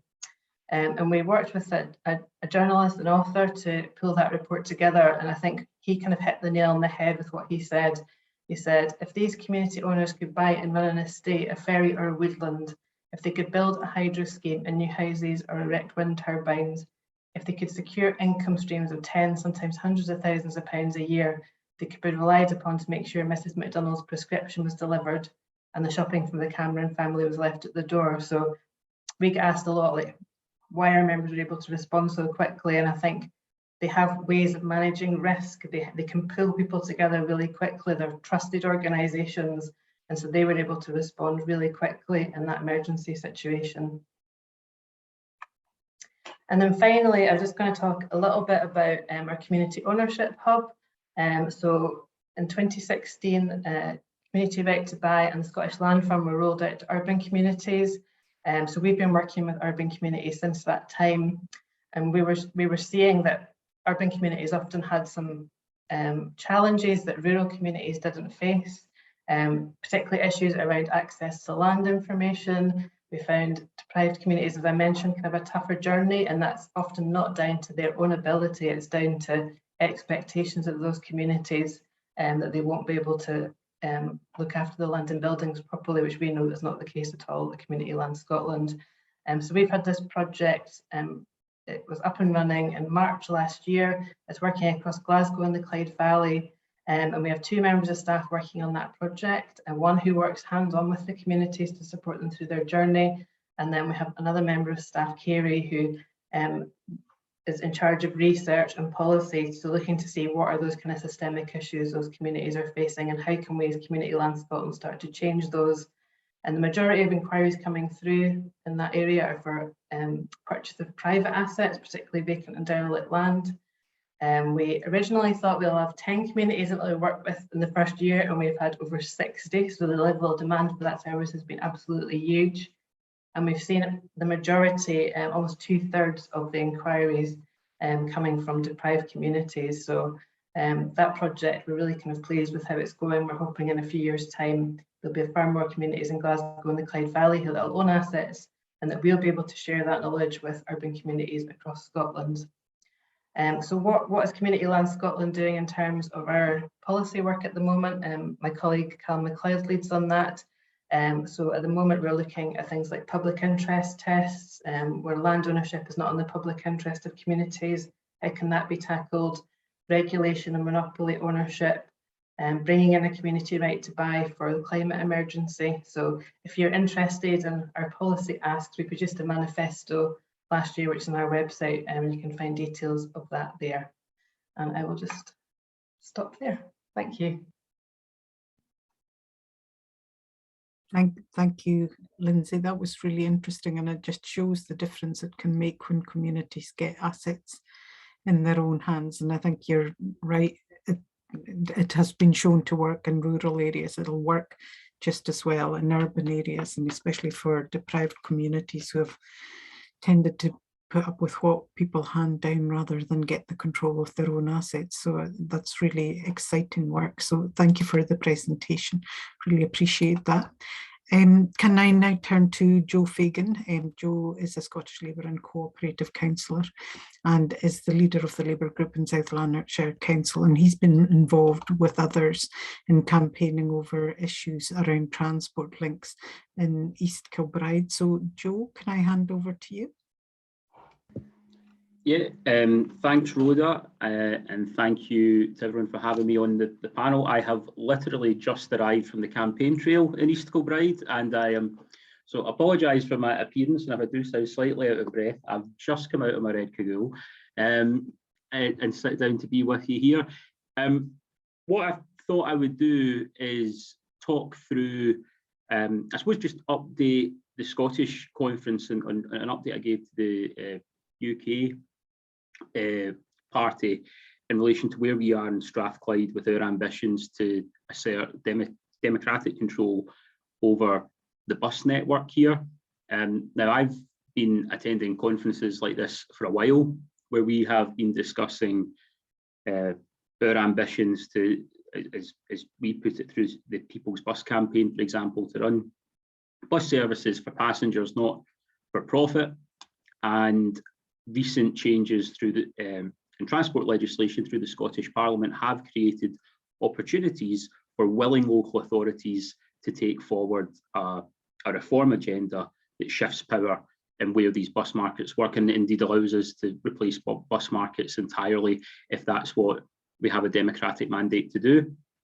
A living Labour group leaders across the Strathclyde area issued a joint statement last year, vowing that we would work together collaboratively in the new term of the council to bring bus services in the Strathclyde area under democratic control. There are no metro mayors in Scotland, and there's no Andy Burnham campaigning for seamless London-style transport. We don't have that kind of focal point in municipal government. Our transport legislation, our public transport legislation in Scotland, that was for years the weakest in the United Kingdom, has been strengthened, and only after a concerted campaign, it has to be said, by the Scottish Co-operative Party and others, and indeed the actions of our Labour and cooperative MSPs in the Scottish Parliament.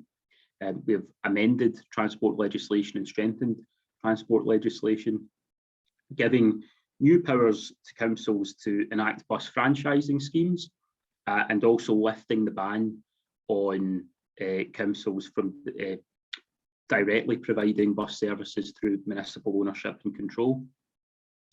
The other reason I mentioned the fact that we don't have the Andy Burnham figure, we don't have the UK transport legislation that is now being used in Greater Manchester, that we understand other city regions are interested in exploring, such as Merseyside and West Yorkshire. We don't have that. We have to use the institutions that we have, and the big institution available to us is in the west of Scotland, is Strathclyde Partnership for Transport. Our ambition is that passengers in Strathclyde would have access to a world-class bus network. But in order to get that, we have to accept that the market isn't working. We have to accept that passenger numbers across Scotland have plummeted. Bus passenger journeys are down 121 million since the SNP took over. And it should be said that that's before the pandemic hit. So we've just been through a period where public health advice has been not to use public transport, but before the pandemic hit, we saw record low bus passenger journeys. 62 million vehicle kilometres have been stripped out of Scotland's bus network, and subsidised routes now account for a greater share of services than they did before. In fact, public funding of some form or another accounts for, on average, somewhere between 45 and 50% of all bus operators' income. So we, as taxpayers, invest an awful lot in bus services. We, as you want to view it as a community or as the state, whether it's through concessionary travel or subsidised routes, or what we used to call the bus service operators grant, that's now undergoing a bit of a rebadging. We contribute to between 45 and 50% of bus operators' income. And what do we get back from that? Because we get very little say over routes. We are forced into a position where local authorities have to subsidise routes, and we have very little say over integration. We have very little control over our bus services for the amount of money we put in, and that is in vast contrast to many of our European neighbours. And it's in vast contrast now to what's happening in Greater Manchester. It's in vast contrast, it should be said, to what's happened for many years in London, where we have one of the best bus systems in the world. And we know, even from here in Scotland, that just by operating services to different principles, we can provide better services, because that's what happens in Lothian. At Lothian, we still have municipal control of buses. We don't have a regulated market, but we still have municipal control over bus services. And just by operating those bus services on different principles, we actually see some of the best levels of passenger satisfaction in the country. Now, in the west of Scotland, we recently, or as everyone will know, we recently hosted COP, and the point was made there that transport accounted for the biggest share. I think the new transport minister said that just the other week, that the transport portfolio accounts for the biggest share of the Scottish Government's emissions. Transport's one of the biggest source of carbon emissions, as you'd expect in Scotland. So there's an environmental imperative on us to act, and on us to ensure that we are providing better transport that achieves modal shift, but also that we are decarbonising transport. And my argument has always been that we need democratic control in order to take forward that agenda of improving improving bus services and actually aligning bus services with our wider environmental, social and economic objectives. What we have vowed to do in the west of Scotland, as I say, is create one of the biggest publicly controlled bus networks in the country. The Strathclyde area serves 2.1 million people. This would be, if we are successful, one of the biggest publicly controlled bus networks outside of London. In fact, probably the third biggest after Greater Manchester. We see that there are different options to do that, and I think at this stage I don't want to be too prescriptive about how we get there, but the Transport Act does give us, as I say, powers to take forward a bus franchising scheme, and it does allow us to pursue municipal control and ownership. And there's recently been a paper from Strathclyde Passenger Transport making clear that we do not have a world-class transport system in the west of Scotland. We need substantial investment. Whatever reform option we undergo, we need substantial investment in order to sort of close some of these accessibility gaps and just change the way the market works, and also to achieve integration. And I mentioned COP, and the reason I mentioned COP is that during COP, we actually had integrated smart ticketing for COP delegates, but it wasn't available for all the other people using public transport in Glasgow. We've got an opportunity here by asserting public control to make sure that it is a given. It's not exceptional. It is a given. It is every bit as common in Glasgow in the west of Scotland as it is in London. So I won't run through the arguments that we've all run through before about why we need to do this, because the Scottish Co-operative campaign has been leading the argument. What I would do is point to where we are just now and what the next steps are likely to be, and what I think we could together ensure that the next steps that we take are. So the first thing to say is, and one of our Labour and cooperative MSPs, Colin Smith, makes this point quite regularly. We've seen recently the workplace parking levy regulations. In fact, just last week, the workplace parking levy regulations have gone through the Scottish Parliament. They come from the exact same Transport Act in which the bus franchising powers were made available to local authorities, but we've yet to see regulations laid that would actually follow through in the process and empower local government to use those powers. So we need to see that happen, and we need to see that happen quite quickly. We need to know that local councillors elected in May with a mandate to bring local bus services under control actually have the power to do it. The second point I would make is that the system through which local authorities can bring their bus networks back under public control in Greater Manchester or in any of the other city regions in England that are looking at this is different from what is proposed in the Scottish legislation. There is an automatic power on the metro mayors have to basically impose a bus franchising scheme. They have to be able to justify it, but they ultimately are the decision makers. In Scotland, local authorities are going to have to prepare a bid to put to an independent panel.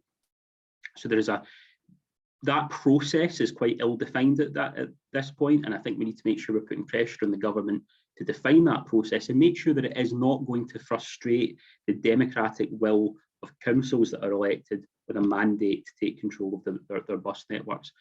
And the final point I would make is that right now the Scottish Government's £500 million bus partnership fund is very much, appears to be geared towards voluntary partnerships and voluntary mechanisms of cooperating with operators to try and improve services.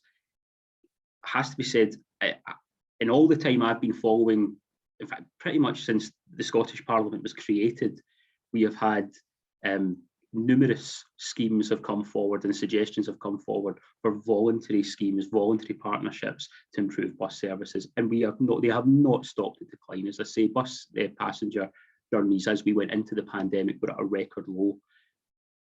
We are not going to transform our public transport system in this country, and certainly not in the regions where we have these severe challenges, if we simply rely on the goodwill of operators. We are going to have to use these legislative powers that we now have. And so the £500 million of funding that the government has made available, and I would suggest that there is more funding that should be made available, and the underfunding of local government is an entirely separate matter that I won't get into just now. But that funding has to be available for local authorities who have a democratic mandate to either regulate their bus markets or ensure that they are providing municipally owned and controlled bus services. They should be treated equally with local authorities that may well have a mandate to pursue voluntary options, but the government should be making sure there is funding available for all of those local authorities and for all of those options. And as I say, the option that we intend to pursue as the labour groups across Glasgow and the West is an option that is going to shift, that is going to change the way this market works, and indeed, I would suggest has to replace the market entirely. There are different, as I say, there are different models out there, and I don't really think that at this point that there is one precise model, there is one exact model that we can say with certainty is the right one for us. And indeed, I don't think that what might work in one part of the world is necessarily going to be appropriate for others. But the point I would make is that thanks to the campaigning efforts of the Scottish Co-operative Party, of our group of MSPs, of our movement, we now have more tools at our disposal than frankly we ever had to roll back 35 years, as it is now, or over 35 years of failure, of the failed deregulated market. And my suggestion here is, ultimately, I've always believed, it's always been my view, we have to regulate the network to provide London-style integrated transport. And then I think you can gradually extend democratic ownership of bus services almost in tandem. That's always been my view of how we go about dealing with this. I appreciate it might not be entirely that solution in different parts of the country. And indeed, as I say, in Edinburgh, we have a very good operator, and we've had a very good operator for some time. But the options are there, and the options weren't there before. And I think the signal that the public can give to government, and the signal that we can give to government that we intend to use those legislative tools to their full effect will come this May. And I would encourage every campaigner, every cooperative candidate to ensure that this is part of your pitch to the public. This is part of your campaign. It's to win the argument around public control. To win, I think we have won the argument around public control bluntly. Or else these changes would not have happened. But it's to make it a focus of your campaign and to mobilise public opinion so that government cannot stand in our way. And I've said it 2 or 3 times already, but it's the one point I would ask everyone to take away from this. If councillors are elected with a mandate to pursue public control of public transport, then we cannot allow the Scottish Government to stand in our way. And that's the thought I would leave you with today as the end of my contribution.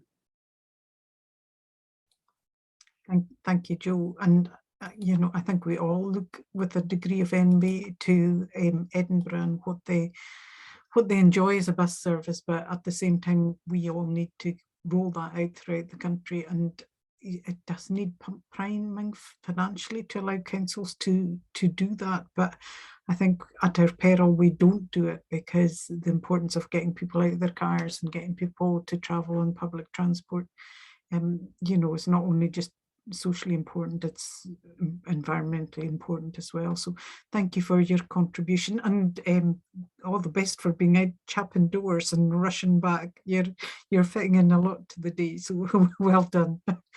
Can I finally turn to our last panel member, who's Leslie Marion Cameron. Now, Leslie is a Labour and Co-operative councillor in the City of Edinburgh, so we'll be taking on the praise for their bus service as we speak. She's also the director of Edinburgh Community Solar Co-operative, and she'll talk about how local communities can support genuine community ownership of renewables, and I think that's something we're all interested in. So can I hand over to you, Leslie?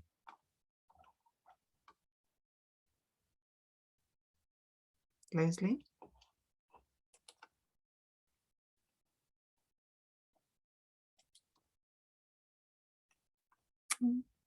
Oh, I can't hear you. You're on mute. Sorry, I was just apologising for any distraction I caused by having my video on and off, because unfortunately I've not brought my longest charging cable to my iPad, and I really didn't want to have people staring up up my nose. So I do apologise for that, and I will try and avoid doing that. Can I first of all thank the organisers very much, and also fellow panel members for the contributions, and also thank you for the kind words about our wonderful bus service in Edinburgh, which is respected and loved, as people know. But if it's, and I appreciate, Rhoda, that I'm here to talk about our solar cooperative, which I shall do. But if I may, I just wanted to highlight a couple of current issues that affect our bus company, which relate to the ideas that the Cooperative Party have, encouraged us to think about for our local government manifesto. And it doesn't just affect our bus company, but last year, our buses and our bus drivers were exposed to some really awful antisocial behaviour, to the extent that services had to be stopped because of it. And in that connection, our commitments to sort of make sure that protect retail workers and create safer communities.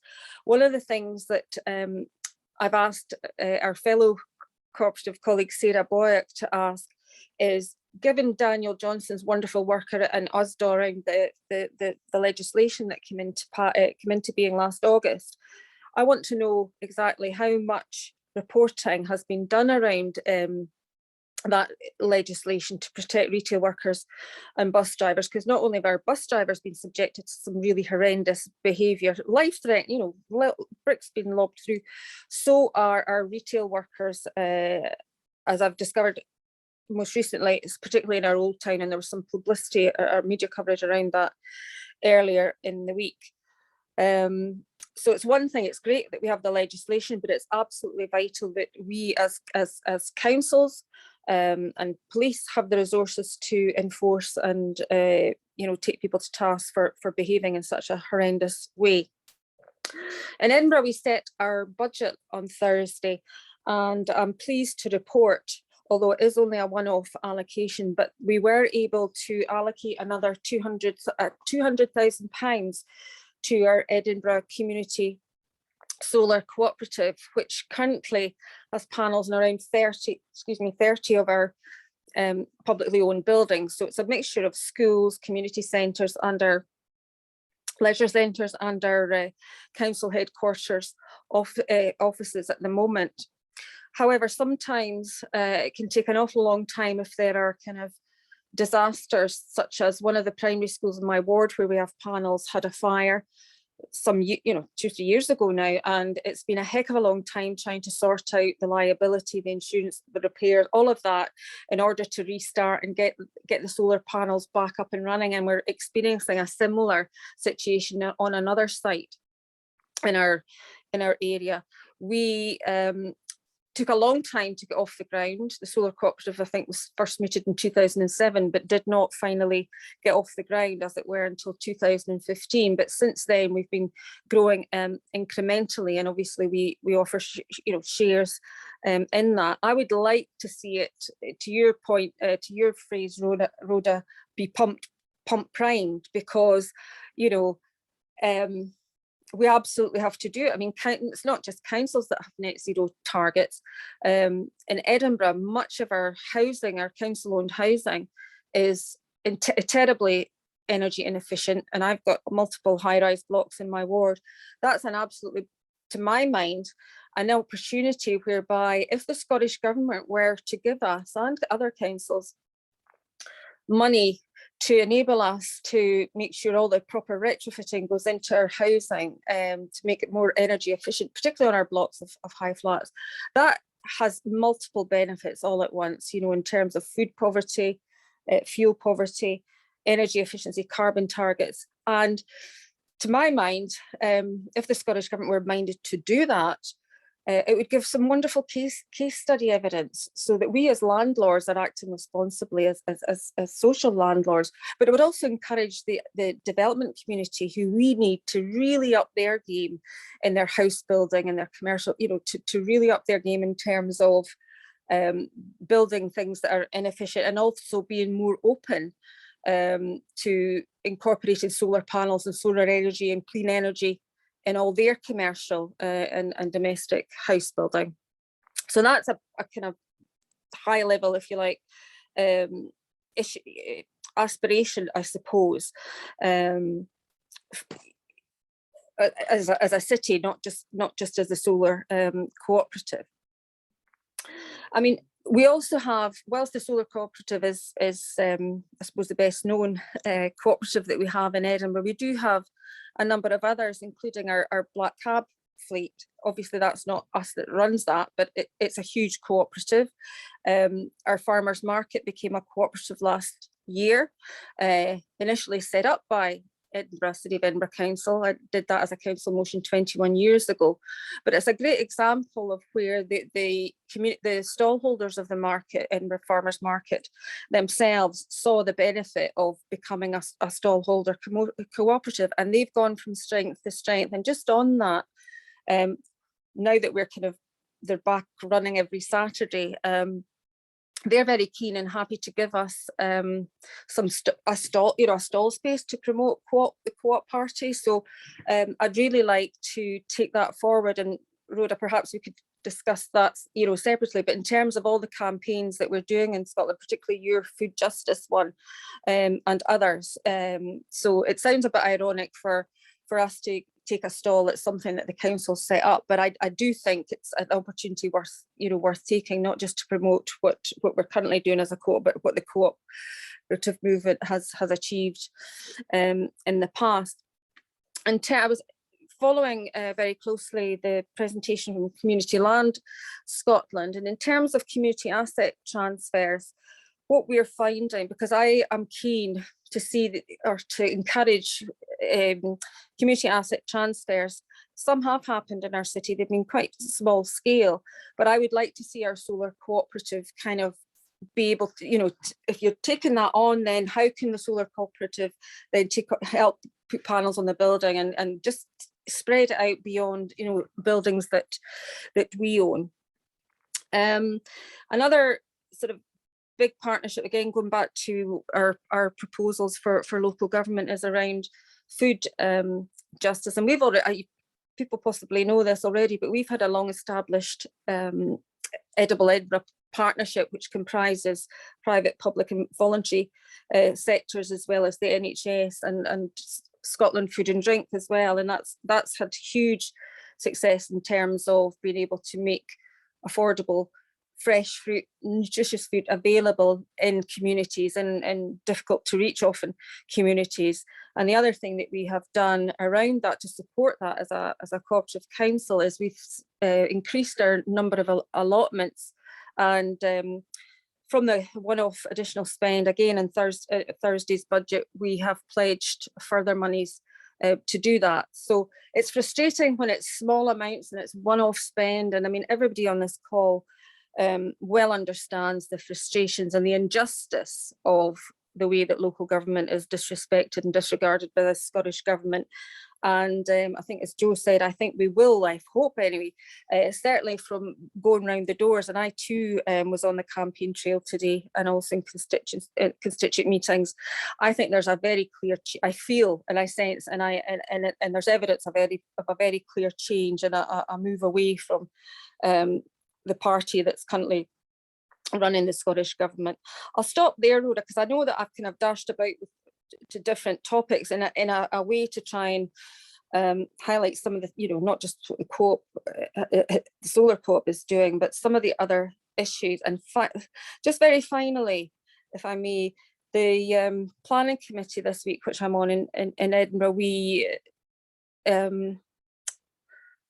agreed that the whole of Edinburgh be up for licensing in terms of our short-term lets. And I would dearly love to welcome establishment of housing cooperatives, because we really do have the highest number homelessness. We've lost umpteen homes to short-term lets. So I really would, that's something that we don't have. We've got a brilliant bus company and a solar co-op and all the rest of it, but that's something where I think there's a role for cooperatives, because the biggest thing that we don't have that I think is just so such an issue of injustice is we are housing children and families, thousands of them for long times in horrendous short-term accommodation, in temporary accommodation and in horrendous bed and breakfast, and that is so disruptive to family life. So that's an area where this cooperative councillor would like to see some innovation and some real action happen in the capital city, because our families are suffering from that. So sorry to finish on a negative there around that. It is an aspiration, and it's one that I'm going to work really hard on next council term if I am returned. So I'll stop there, Rhoda, and look forward to the panel discussion. Many thanks. Thank you, Leslie. And yes, it's a negative, but I think you're also turning it into a positive, because it's one of the things that we can deal with co-op principles and try and kind of build a city that people can actually live in. Too many people are often saying in Edinburgh that, you know, it's just one of those places people come and go, but we need young people and families back into the city centre. So it's a challenge for us as a co-op party. So it's not negative, it's a positive, and we'll deal with that challenge. So we've got a little time for questions and discussions. So can I ask people to use their virtual hand? So if you don't know where that is, if you hover your mouse around the bottom of your screen, you'll see a tab called Reactions. And if you click on that, you'll see a long tab under the different things saying raise hand. So press that. And Jim McKenzie is ready and with his hand up. So can I get Jim to ask his question or make a comment? I mean, if people want to just feed in, I'm more than happy for them to do that. So over to you, Jim. Thanks very much, Chair. There, I was glad to learn about the buses coming back under the council control, which I think is a good idea. Edinburgh, of course, the bus service is indeed under the council control. But our CLP has a motion. It's coming up for the Labour conference, in fact, next week, and that's to extend the concessionary travel on the rail service. That's to the under 22s, to disabled people, and to citizens over 60 years of age. Obviously, it's a very popular one. It will get people out and about, and especially for the elderly people, it'll keep them in health, etc. In fact, moving around. And of course, it will indeed save money, because if the elderly are active and moving about, we won't need so much hospital treatment, etc. We're just hoping to pass it to the cooperative members here and the other affiliates, in fact, to support the motion. I believe it's going to be compensated. It's in support of the rail workers as well. So I'd just like to take your opportunity here, Chair, to support the public ownership of the buses and the rail services here, and to benefit the youngsters under 22 years. That will help them to actually get to college or to apprenticeships, which are low paid. The disabled people, help to get them, because a lot of the disabled people who are working are in low paid jobs. So that would give them some assistance. And to people over 60, some of them who are then working sort of part-time now, and that their income will be dropped there. So that's helping them out here. So hope that your members here can support that at the conference and go forward from there. Thank you very much, Chair. Thank you, Jim. Nothing like getting a plug in for your motion for the Labour Party conference. Well done, and it is something. I mean, given that ScotRail's coming back under public ownership, there should be an awful lot more scope to do things like that. So good luck with that at conference. I've also got Leslie Hines wanting to ask a question or make a comment. Leslie, can I get you in? Yeah, hopefully you can hear me. Yeah. Yep. Yeah, I just want to make a comment, particularly on a couple of things on the community ownership. I think it's marvellous what's happening all over the country, and I absolutely agree that it's far more difficult in areas of deprivation. In North Edinburgh, I chair North Edinburgh Arts, a community arts organisation, and we've been in partnership with the council, but it's been a 2-year really long struggle to get community asset transfer. We're now there and successful. In the next week, we shall have all the contracts and we'll start our Macmillan Hub, which brings together services for the community, but also the land and the garden and the buildings all owned by the community. So I really welcome the presentation this morning. And you're absolutely right, we need far more support and help for organisations that are in the more deprived areas. And I think that's to be welcomed, and more support we can get for that, I think the better. And also, if people, I keep offering this out, but because we've gone through this in the last 2 years, people who want to get, come and speak to ourselves in North Edinburgh Arts about how we got through it, learn best practice, but also just moving through that. And I just wanted to make a comment about the buses and Lothian buses in particular, but also Lothian buses is owned by the authorities in Edinburgh and the other surrounding authorities, and also Edinburgh Trams is also owned, publicly owned as well. But the accountability is actually not what people think. People think the council has control on it. It doesn't under the legislation. We can influence, we can put forward ideas, but at the end of the day, it's the company who makes the decisions, and we don't have representation on the board. We appoint the board members. So absolutely that I think we need to look at throughout the country, different areas, whether you're rural or urban, it has to reflect the area you're in.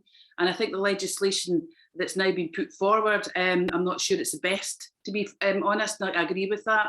So I just think that perhaps we need to just look as the Co-operative Party and the Labour Party just about that legislation and how we can reflect it. And also, I've said this on many occasions as well, I think the Co-op Party and the Labour Party needs to actually shout from the rooftops that Edinburgh and Labour Edinburgh actually kept it in public ownership. Where throughout Scotland that didn't happen. And just finally on the workplace parking levy, I just wish that local authorities and council could make their own decisions, and hopefully that will be what the Labour Party agrees in Scotland, that we can make our own decisions about our policy at a local level. We can't talk about devolution and then we don't actually be able to do it ourselves. And that's what councils need to be strengthened, need to have fair funding, and hopefully that's what we will be striving for among these issues. But I just think it's been an interesting discussion linking them all together, Rhoda, and it's really interesting this afternoon. Yeah, yes, it is. It's a really interesting discussion. I think Leslie wanted to come back in. Leslie, do you want to come back in and make a comment? Yeah, it's just I'm grateful to Leslie for what she said, and obviously Leslie's been a great transport and environment convener and chair of the solar cooperative as well. One of the things that the Conservative group was coming at us with at the budget meeting, the extension to the Edinburgh Tram that's under construction at the moment was predicated on a certain amount of dividend coming from our bus company. But of course, with COVID, it'll be a long time before the bus company, would achieve a dividend of that scale. So the Conservatives were really having a go at us about this at the budget meeting on Thursday. So, I had no hesitation in my 3-minute contribution to say, well, we might not have a dividend, but we do have the asset. We have a wonderful and a growing asset, because we've expanded other services. We do have the bus company, and Leslie's absolutely right. We need to be less shy about what we've achieved. The party and government at Holyrood will talk a good game but not deliver, whereas we deliver, and we need to be better at talking up what we've delivered. So yes, and any help or any assistance that fellow authorities wish to come and see us about, or if we can help in any way around aspirations for public ownership of bus services, more than happy to sort of facilitate that, if that would be helpful. Thanks, Rhoda. Yeah, I think that would be really helpful. And Richard's popped in the chat a link to the 12 Ideas for Local Government Manifestos, which kind of talks about a lot of the things we have been talking about here today, if anyone wants to download. I don't have any other hands up, so I'm just, Richard's coming in. Richard McCready. Yeah, sorry, I don't want to interrupt you, but I just thought, just on the 12 ideas, I thought that they actually brought together, folk have looked at them, probably some folk have looked at them this morning as well, but they bring together quite a lot of what we've heard in today's this session today, because I think, you know, it's about the food justice element that you spoke about at the start, and really important.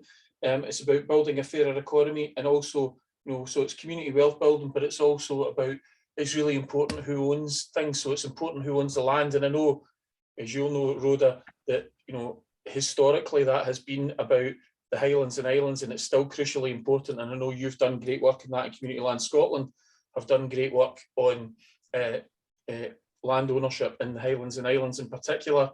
But it is also, you know, ownership is important, as we heard from Lindsay at Communityland Scotland, around, you know, ownership of pubs in communities across Scotland, whether it's some rural ones. I know some in the Highlands and Islands you can only get to by boat and things like that, but also one, you know, pubs in our urban communities, and indeed things like shops and just basic kind of facilities in some of our urban communities. So I think that's really important, and I think also, you know, really good from what Lindsay was saying around high streets and things like that. And it's important that we, you know, we look at some of that work, like you know, the Mid-Steeple Quarter and Dumfries.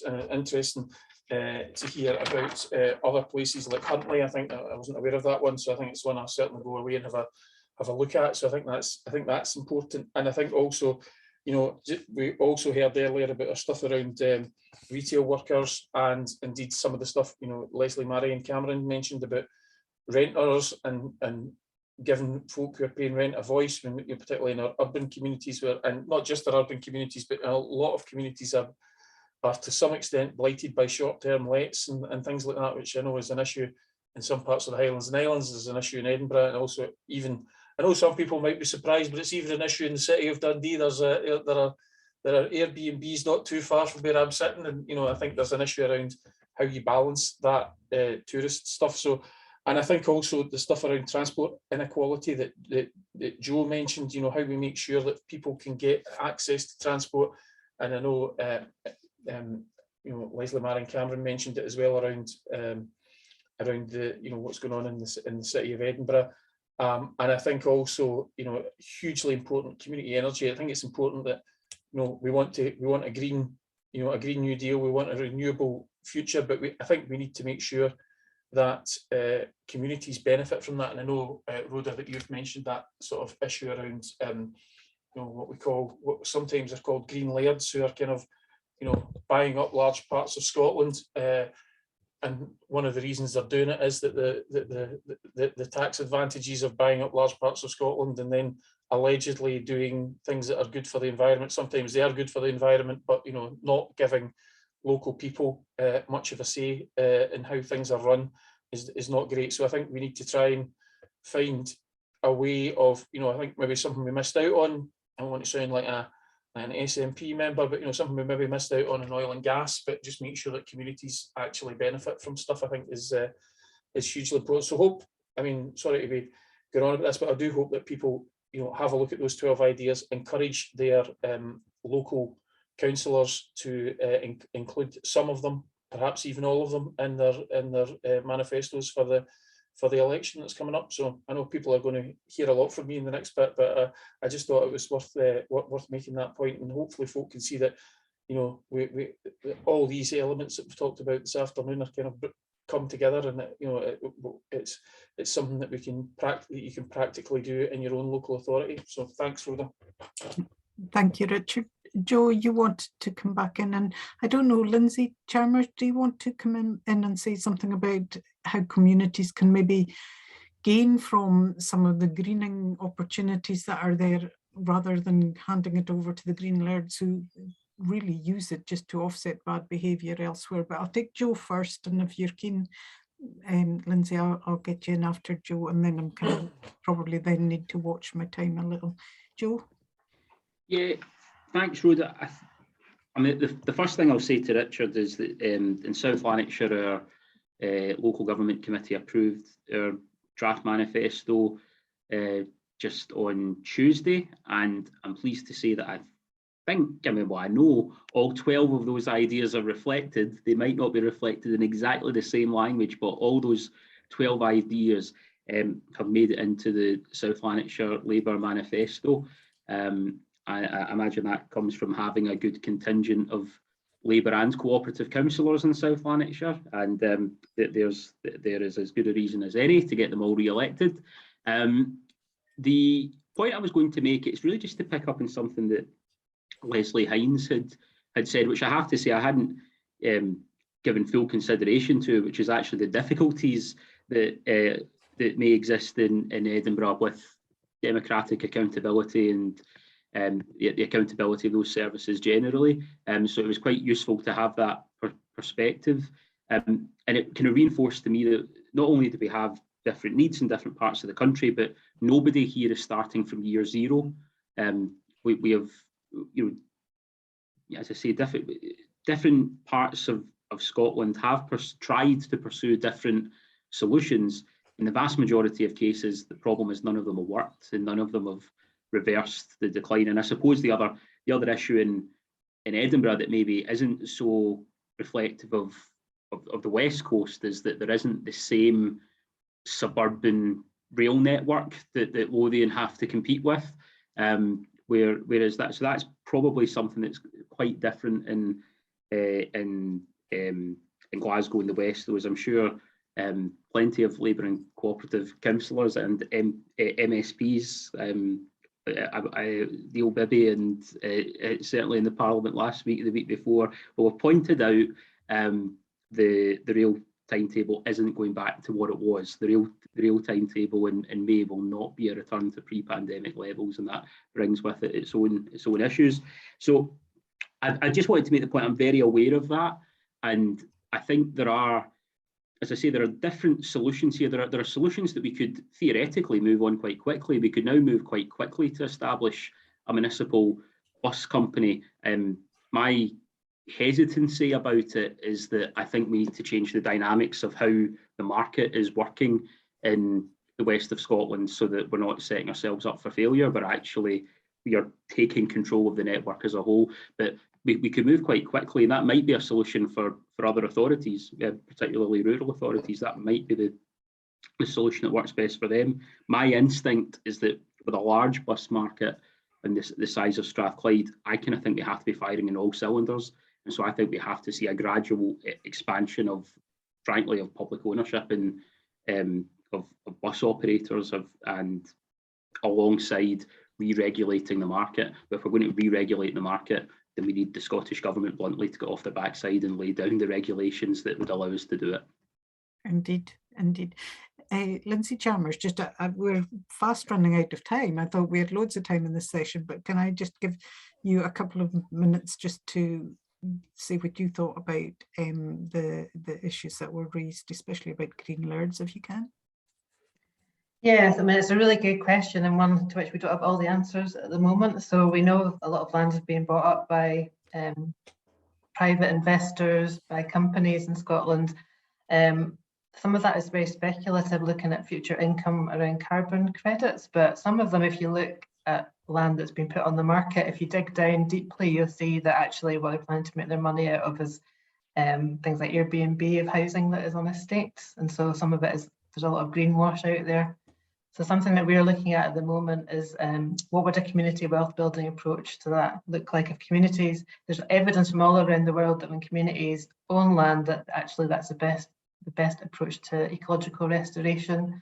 So from our point of view, we're really keen to get more of that land into community ownership. But over the next couple of months, we're going to be doing some research looking at what a community wealth building approach would look like, where any money made out of carbon credits is reinvested back into tackling climate change and ecological damage, and also invested back into the community. So hopefully within the next few months we'll be able to answer that question in a bit more detail.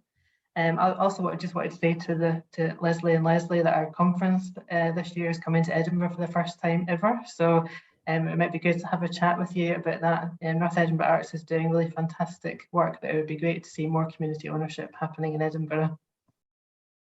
Excellent. So that's an opening for the two Leslies. Can I just thank everybody that has taken part in the session, especially to Lindsay, Joe and Leslie for their contributions. And I hope it's given you all some food for thought, especially when we're looking towards the council campaigns. So it's been an excellent session and I've really enjoyed it. And, you know, at the beginning, I thought we had loads of time. I think we could have spoken about this for hours, but we don't have hours. And it's my pleasure, therefore, to hand over to Richard McCready, who's the Co-operative Party Political Officer. And we know, Richard, you do a power of work to ensure that cooperative solutions are promoted and implemented and our communities empowered. So hopefully you continue doing that. And I look forward to the next session that you're going to be chairing on cooperative party policy consultations. I'll hand over to yourself, Richard. Thanks very much, Rhoda, and thanks very much for all that you do. And I think, you know, hopefully folk will continue to find ways to support the right to food, bill that you're trying to bring through the Scottish Parliament. And you know, I think that's a hugely important piece of legislation that we can be very proud to be. The Co-op Party is very proud to support. So our next couple of sessions are on the Cooperative Party's policy process. So the Cooperative Party is consulting on two policy areas, one on health and social care and one on international development. So first of all, we're going to have a discussion around health, and we're very lucky to have Jackie Bailey, MSP, the Deputy Leader of the Scottish Labour Party, join us.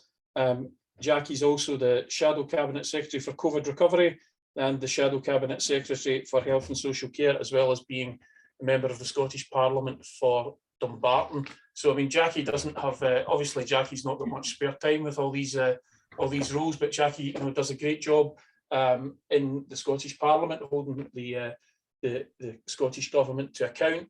And also I think Jackie is a member of the Cooperative Party and has been a good friend of the Cooperative Party over a number of years. And back in, I think it was 2020 it was now, we were happy to support, to nominate Jackie for the deputy leadership of the Scottish Labour Party. So I think what the plan is that Jackie will give us a kind of brief, overview of health policy, where we are, and then we might we'll have a look at the Scottish Co-op Party's health and social care policy consultation. We'll see how far we get with that, but we'll talk about that afterwards. But I'll put the link to it in the chat now. So can I hand over to Jackie, and hopefully she'll be able to address us on health policy. Thanks.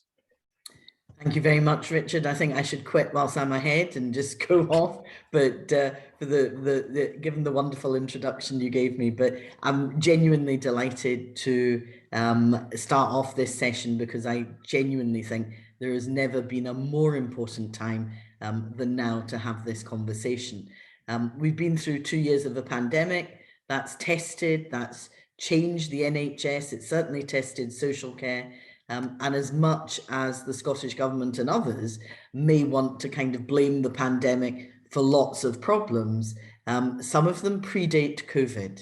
And what the pandemic has done, I think, is exacerbated those problems and those weaknesses. I think we all would want to thank NHS and social care staff. They went to their work, they cared for us whilst we were at home, they put themselves in danger. But I just don't want to clap for them on a Thursday evening. I think we need to value them and reward them for their efforts, but more of that later. Let me start by talking about the state of the NHS, and then I'll talk about social care. I don't know how many of you saw during the week the Audit Scotland report.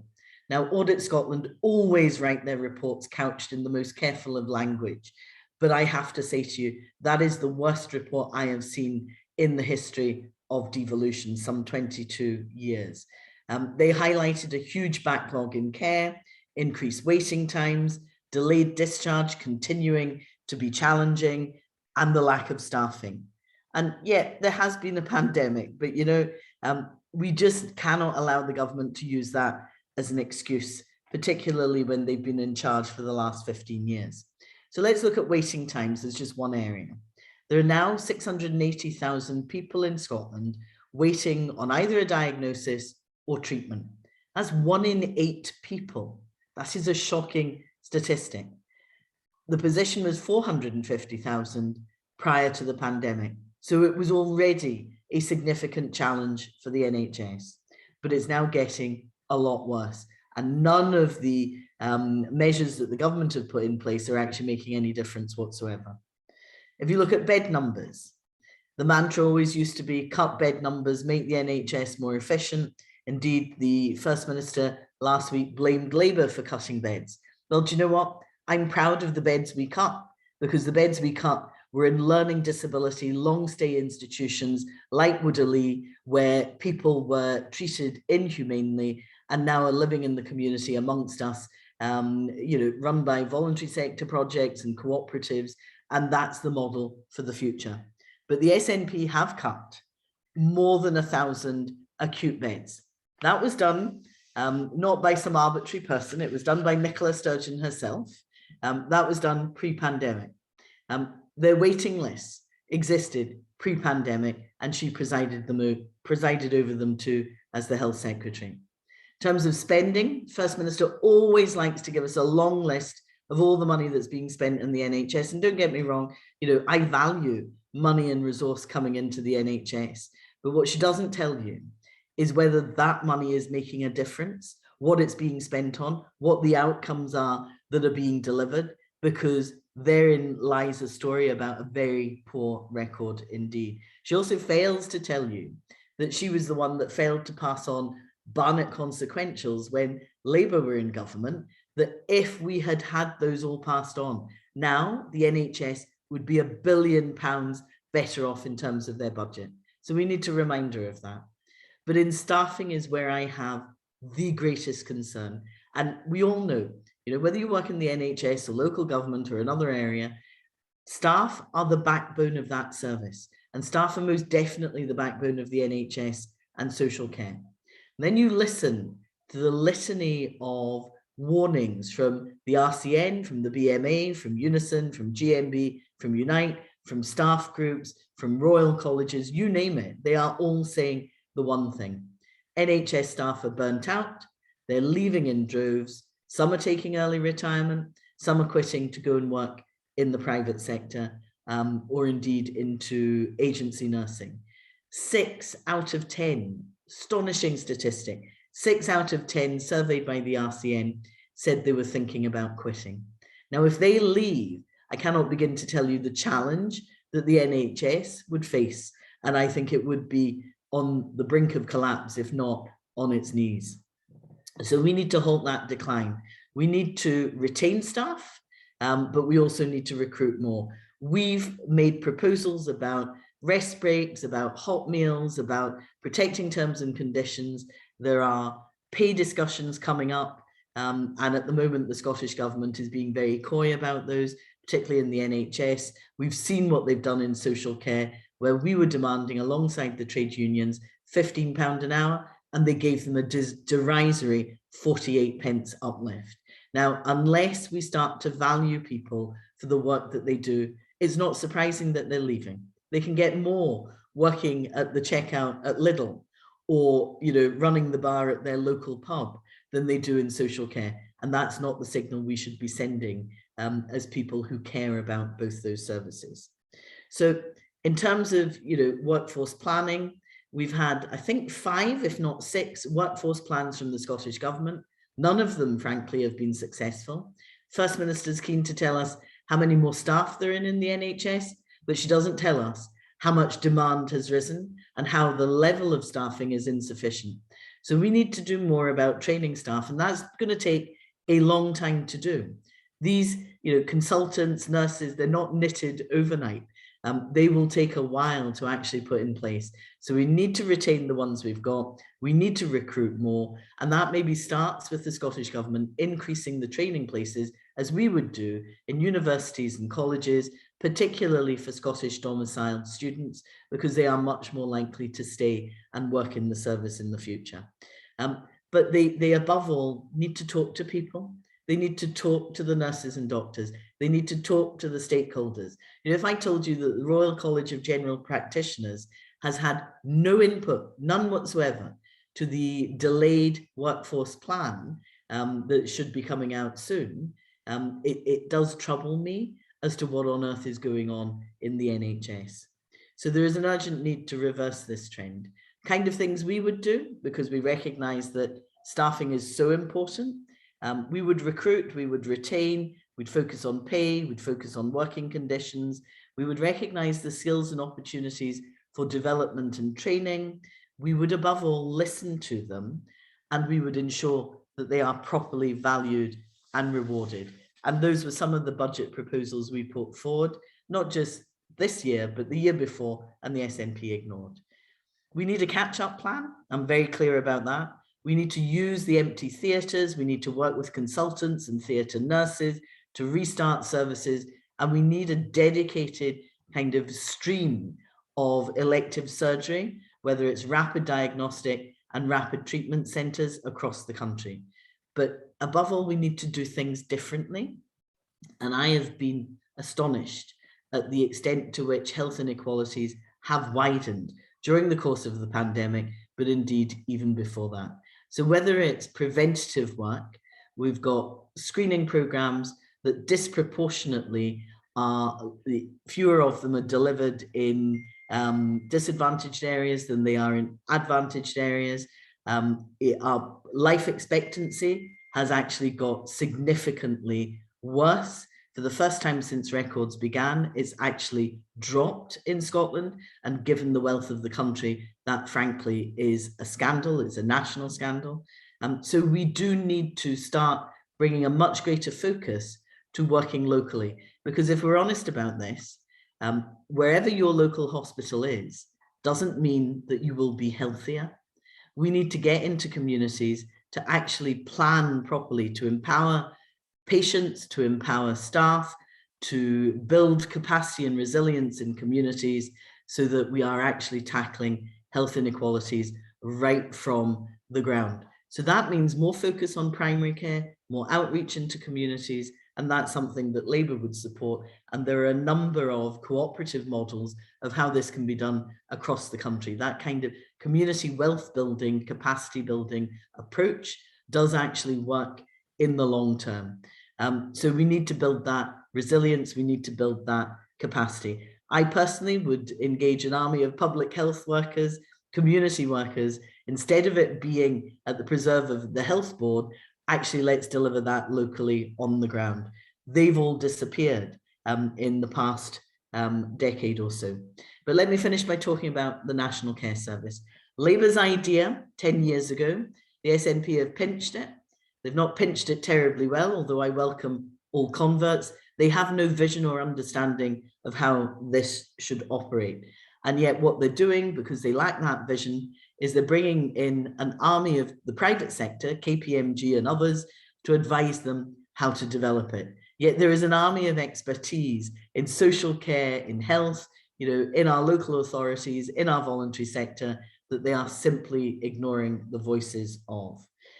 What we have proposed, and we believe is the right thing to do, is a national framework of quality standards. So we're driving up quality across the sector, national funding, so that people are not having to beg, borrow and steal to ensure there are decent care packages in place. But very importantly, local delivery and local accountability. If anything the pandemic taught me is that actually local services mattered. Local staff who understood some of the challenges actually were key to what was going on the ground. Now, we could probably debate for a number of hours whether integrated joint boards worked or not. Suffice to say, I don't think they are properly integrated. They're not accountable to local elected members. They are fundamentally creatures of the health boards. We would reform that. We would reform governance structures. So we would put local elected members in charge, but critically, we would also look at the model that's used in education and involve those who are carers and those doing the caring actually in the boards of these revised IJBs. We would absolutely resist the centralisation that is at the heart of the Scottish Government's plans. It is nothing more than a power grab away from local government into the centre. I mean, I laugh when they say we'll have a minister for social care. Well, let me tell you, they currently have a minister for social care. It's Kevin Stewart, and he is failing in the job. So, you know, we need to be very firm about our vision for social care in the future. The Scottish Government model simply looks to replace local commissioning with national commissioning. And I think we need to get away from that model that is much more focused on the cost of everything, but understanding nothing about the value of what we want delivered. So the kind of things I would want us to consider is how we protect and promote access to services, how we fund prevention, not just crisis, how we deliver more care much closer to home, whether that's care villages, sheltered housing, very sheltered housing, so that people can continue to live with dignity in their communities. And this is an area where cooperative models work incredibly well. Let me finish by saying I genuinely don't think the Scottish Government have the ideas or the vision. We have an opportunity to shape this debate and perhaps to shape it in the way that we did when Labour created the NHS in 1948. So I would leave you with the thought of the questions I think we need to answer. What is it we value? How ambitious do we want to be? And what do we want our future to look like? Because I genuinely think that only the Labour Party and the Cooperative Party working together will come up with the kind of answers to the challenges we are facing. So I'll stop there, Richard, and happy to engage in the debate. Thanks very much, Jackie. That's fantastic. I mean, I think obviously our policy consultations are huge, you know, covers a huge range of things, as did Jackie's presentation. So I think one of the things, you know, what I want to do is just give you a kind of brief overview of the things that we're asking about. I think we're not going to deal with all of those today. I think the party is very clear that we are trying to get local branches to do some of this stuff. Folk who were on the AGM this morning might have heard some of our plans to reinvigorate our local branches, but also we will do some one-off health video calls and things like that. I know people are probably a bit fed up with Zoom by now, certainly probably by 4:30 on a Saturday afternoon you're fed up with it, but I think we will try and engage with this, and we'll engage with in future with Jackie and our team, which you know, includes Paul O'Kane, who's a Labour and Co-op MSP. So what we want to look at, and if you've got any, you know, I think we'll take maybe one round of questions or very brief comments here. So if anybody does have any, if you raise your virtual hand or put something in the chat, that would be helpful. So I think what our policy consultation wants to look at is things around patient voice. So how are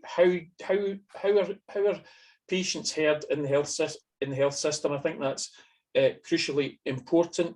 How we engage accountability and democracy. I think, you know, Jackie mentioned the stuff around the IJBs, the health and social care partnerships, or the integrated joint boards. You know, how do we make those things actually accountable to people? You know, I think that there is a real, as I say this as a councillor, I think there is a real democratic deficit there that and they are, as Jackie said, absolutely the creature of the NHS.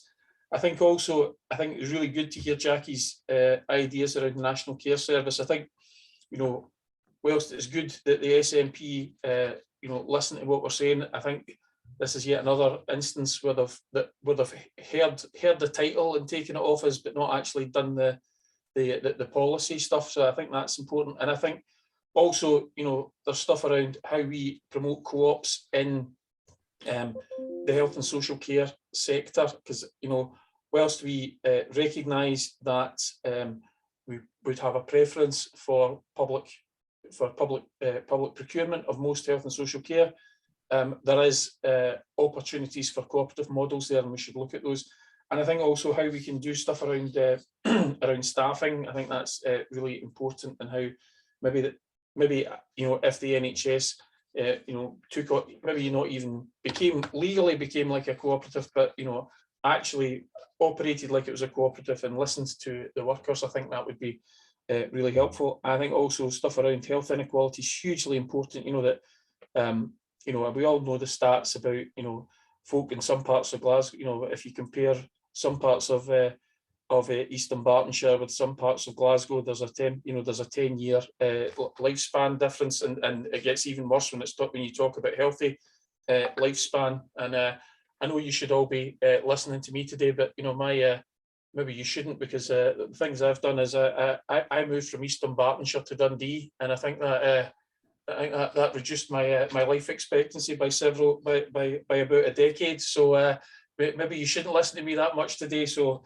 and then I think crucially important, our NHS does spend huge amounts of money, and we're promoting our community wealth building agenda. And I think certainly here in Dundee, the council says it supports community wealth building. I have my doubts about how much they're really committed to it. But trying to get the local NHS, which spends it does spend, I think we would all want it to spend more money, but it does spend an absolute fortune, and we need to make sure that that also is being reinvested in local communities, because jobs and prosperity in local communities will also improve health. And I often think of poor Campbell Christie, who's been dead for I think over 10 years now, and we were talking about the Christie Commission talked about there should be one public purse we should consider, so like NHS, investment in NHS buildings should be looking at, what you can do about jobs locally and stuff like that. So I think that's the agenda. I think it's, we've got about another, couple of minutes to talk about that, but I think that's the agenda. So I think, people can respond to that consultation in their own right. People can respond to it as part of a local branch. And as I said, we will be bringing together targeted video calls on that. So, and it will be open until the middle of June. So hopefully people will want to do that. And I think we'll take a couple of questions or comments if people have them. So we've got Jim McKenzie. Jim, you want to ask a question? And if anyone else has got a question, this is last chance. Speak now or forever hold your peace. So Jim. Oh, okay.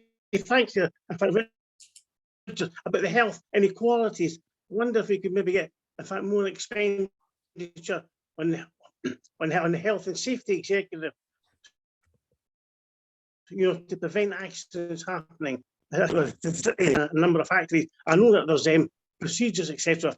It's actually implementing it on the ground is the issue here.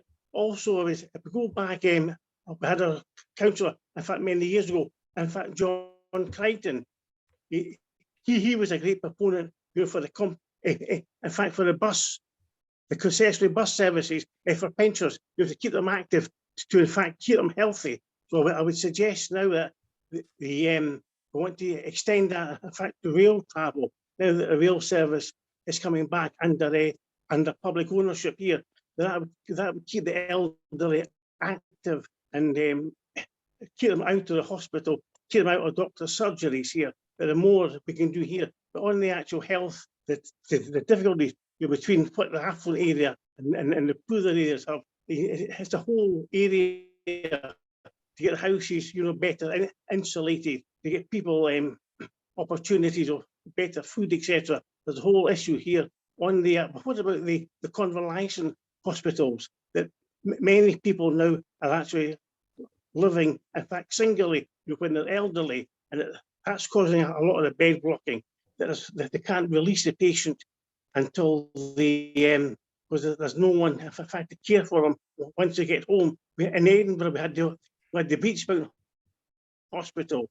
After you had your operation, etc., you could convalesce there. Okay, it costs money, but I believe here that it was you had value for money. The old convalescent hospitals here gave security here, and it kept people when they go out of hospital, they would fall injured themselves, then they have to go back into hospital again. So you have that cycle here. Okay, thanks. Here, I'll just leave it there now. Thanks very much. Thanks very much, Jim. And thanks for getting another plug in for your CLP's motion for next week. That's great. Well done. Rona Cameron, and then Joe Fagan, and then we'll go back to Jackie for a sort of final overview. Yeah. It may be that it'll be something that will be discussed in the later forums you mentioned, but I just wanted to mention what I would regard as the elephant in the room in terms of a national care service. And by that, I mean the the care of dementia patients. At the moment, they come under, you know, general care service, and many families have to spend a lot of money to have their loved ones looked after. But I would regard it as being more a health service problem, because to me, it's an actual illness. So I wonder where that would fit in with a national care service, whether there would be some kind of thoughts on, you know, how that could be dealt with, because the staff in these care homes were given a dreadful job to try and look out for these poor souls that were more or less churned out of the hospitals and sent back. And of course, as we've discussed already, they don't get paid a great deal, and it is a very demanding job. And I just wondered what perhaps Jackie's thoughts were on, you know, dementia care going forward.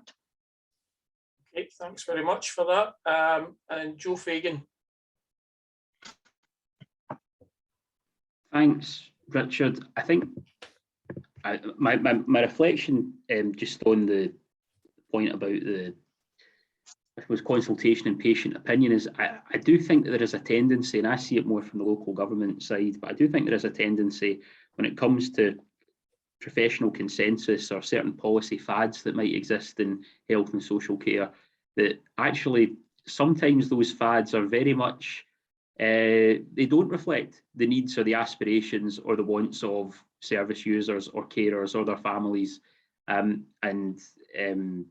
I see these fights every week, and really what's going on is there's a professional discussion about rationalising care. That's really what's going on, and rationalising respite or care that a family feel they need. So I do think that a way of strengthening the voice of patients in the NHS, but I would say throughout the health and social care system, actually the service users and at the local end as well, I think that is a legitimate focus for the consultation. If I could come back to something that Jackie had said when she was speaking, we absolutely have expertise in the public sector, and we don't need to, we buy in the expertise we don't have. We don't need to buy in expertise that is less informed than some of our own people. And I do think that I don't agree with everything, incidentally, that is in there necessarily is in the submissions from local government or from Solace, but they are informed, good, weighty submissions to the Scottish Government's consultation. And you know, as I say, that we don't need, we buy in the expertise we don't have. We don't need to buy in expertise that contradicts the professional opinion of the people who know best. And the final point I would just make is that Jackie's right. The National Care Service has been on the agenda in Labour circles for over a decade. And I think we actually owe Jackie a debt of gratitude, and we owe our team of Labour and Co-op MSPs a debt of gratitude for keeping it on the agenda when, frankly, Scottish Labour was in the political wilderness. And now that we're hopefully on the way back and that the Co-operative Party can look to growing its numbers, I would hope at the next election, I certainly hope we can look to be growing our numbers in the council elections in May. Hopefully we are in a position to influence and shape this as it develops. But this is a policy that I have to say Jackie's been closely associated with for a number of years. And as I say, I do think we owe her a debt of gratitude as a movement as well. I'm a wee bit of a sook, but it has to be said. Yeah, well done for your sooking. That was fantastic. Can I thank everybody for their contributions, and also remind folk, you know, please, you know, do tell us, do respond through that consultation document to tell us what you think. I think that's really important. But I'll ask Jackie. I know she can't answer all of those points, but I'll ask Jackie to kind of do a whirlwind tour of some of those points and see where we get to. Okay. Okay, thank you very much. And can I say to Joe, the $5 in the post? I need demand slightly more because that was extra sooking, but thank you very much. And to be honest, you know, we have collectively worked on our ideas for a national care service. We brought people together to understand what was required, and we have stuck to those guns. But, you know, I genuinely cannot understand why the Scottish Government is paying £500,000 to KPMG when the expertise already exists. But they are much more intent in talking about structure rather than culture. And I just want you to think for a minute. We spend 4 years training social workers to assess need. The minute they qualify and they come out to practice, They don't assess need anymore, they assess the budget. And we need to turn that on its head. Now, I know that there will be issues always with unmet need, but unless we start to turn that on its head, you will never get to a preventative, person-centered approach to social care. And that requires quite radical thinking. I'm not going to tell you what we're up to just now. If you're going to conference, wait a week, and I hope you will be very pleased about the direction of travel that we are taking. But at its heart, it is about making sure that people are accommodated, are listened to, and we are providing the best possible services to them. Can I come to Rona's point about dementia? You're absolutely right. That there is a battle of, should it be in health? Should it be in social care? But actually what we need to do is make that seamless, because we know that for somebody with dementia, hospital is not the place for them. Actually, they are much better in the community, but we need to then get to a position of how do we fund this in a fair way? Now, a lot of people will argue it should be done by the NHS, because then families aren't having to sell houses, and pay a huge amount of money for care. We need to get to a better position of understanding it's not just dementia, there are other conditions as we live longer that actually health and social care should be properly integrated. And if the best place for people is in the community, we should do that. Finally, to Jim, I'm all about, making sure we do prevention work. I have to say, HSE was really disappointing during COVID. They should have stepped up to the plate instead of leaving things to health boards and the Crown Office, particularly where staff were getting COVID. They have been disappointing. So I would look for them to have a much more proactive role. But you're right. Health is about getting housing right. It's about getting people a job. It's about access to opportunity, access to food, something as fundamental as that. And of course, we're facing a horrendous cost of living crisis, which will make people more ill than is currently the case. So we need to get in about communities and provide support for those sort of challenges if we want the health of the nation to improve. I'll stop there. Thanks, Richard. Thank you very much, Jackie. And I think, hopefully people, there's food for thought. Obviously, a wee bit of a tease there about some of the stuff that be at Scottish Labour Conference next week. So, I'm sure you'll all be going and come along and see us at the Co-op party stall, and indeed at our fringe meeting on Saturday lunchtime. But I want to thank Jackie very much for her contribution. It's clear that in Jackie's hands, health and social care policy is in very good hands with Scottish Labour, and it's also clear that Jackie's very committed to listening to the Co-operative Party and listening to cooperative solutions on health and social care, and we will certainly use this consultation on health and social care policy to feed into what Jackie is doing and her team are doing in the Scottish Parliament. So I want to thank Jackie very much, and we'll move on to the next session. So thanks very much, Jackie. And the next session, you've still got me in the chair, sadly. You may have heard enough of me all day, but apologies for that. So we're moving on to session on international development. This is a really important issue. And we're very lucky to have two speakers. We've got Faisal Chowdhury, MSP, who was elected, I keep wanting to say elected earlier this year, but was elected last year to the Scottish Parliament. So one of the newest MSPs. He's the Shadow Minister for Culture, Europe and International Development, so it's very appropriate that he's here. Faisal isn't a member of the cooperative group of MSPs, but he is a member of the Cooperative Party, and we're very lucky to have him. We'll hear from Faisal in a minute. We've also got Adam Gardner from the Fair Trade Foundation, the head of campaigns there.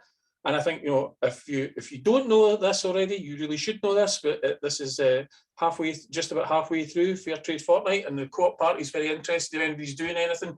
On our Twitter feed, you will see that Colin Smith has been out and about doing stuff on Fair Trade, and he indeed, as I said earlier, I think was the chair of the cross-party group in the Scottish Parliament on Fair Trade. But if anybody's doing anything in their local area, please tell us. So I think this is really important, and linked, like the health thing, not really intending to go through the whole international development policy document, but we will have events. We'll encourage local branches to do stuff, and we'll have events around international development policy up until June, when the policy consultation finishes, and you can also respond in your own right if that's what you want to do. So can I firstly ask Faisal Chowdhury to address us?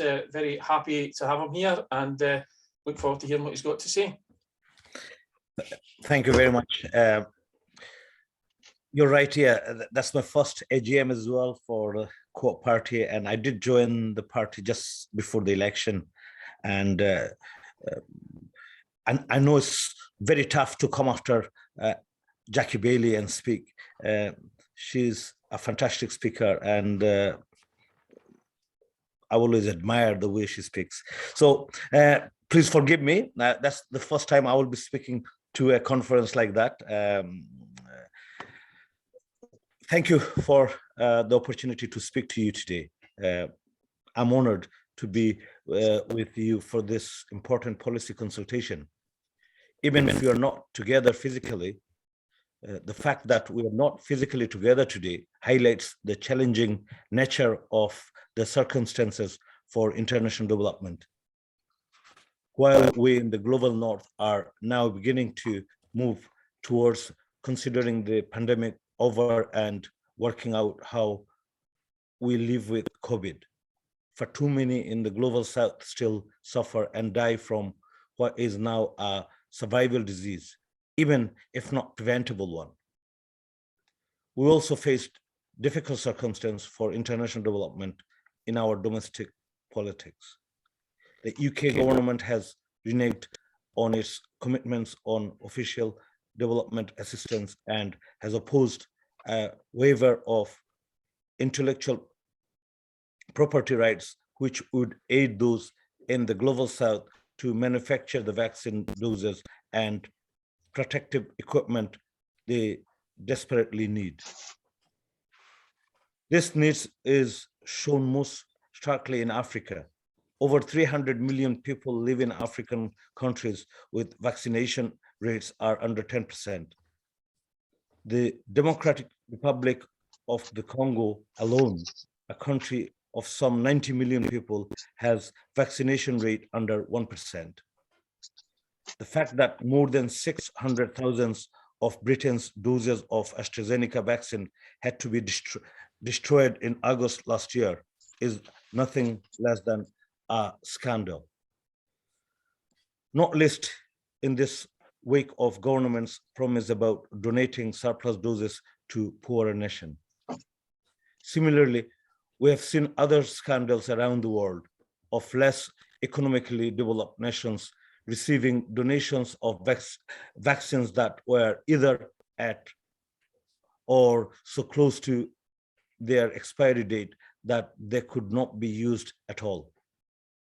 As Gordon Brown has rightly pointed out in recent months, not only is the vaccine inequality a humanitarian disaster, it is also threatens our own security by raising the risk of new variant which could potentially break through the protection that vaccine have afforded us. In short, none of us can be truly safe until we are all safe. But the good news is that it does not have to be like this. We will continue to campaign for that waiver that would allow the less economically developed world to catch up with our level of COVID protections. We also recognize the debt that global north, including Scotland, owns to global south in tackling climate change, cause of which have been primarily in the former, while the effects are being felt most keenly in the latter. We will continue to champion Scotland's potential to be the forefront of green energy, pioneering renewable energy technologies that provide hope for the future. And we must ensure that technologies for climate mitigation and adoption are shared with those in the global south.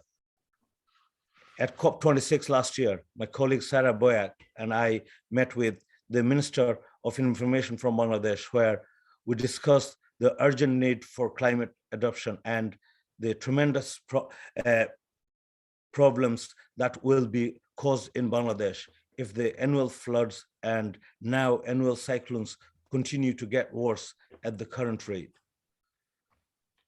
What quickly became apparent was how much we could learn from each other.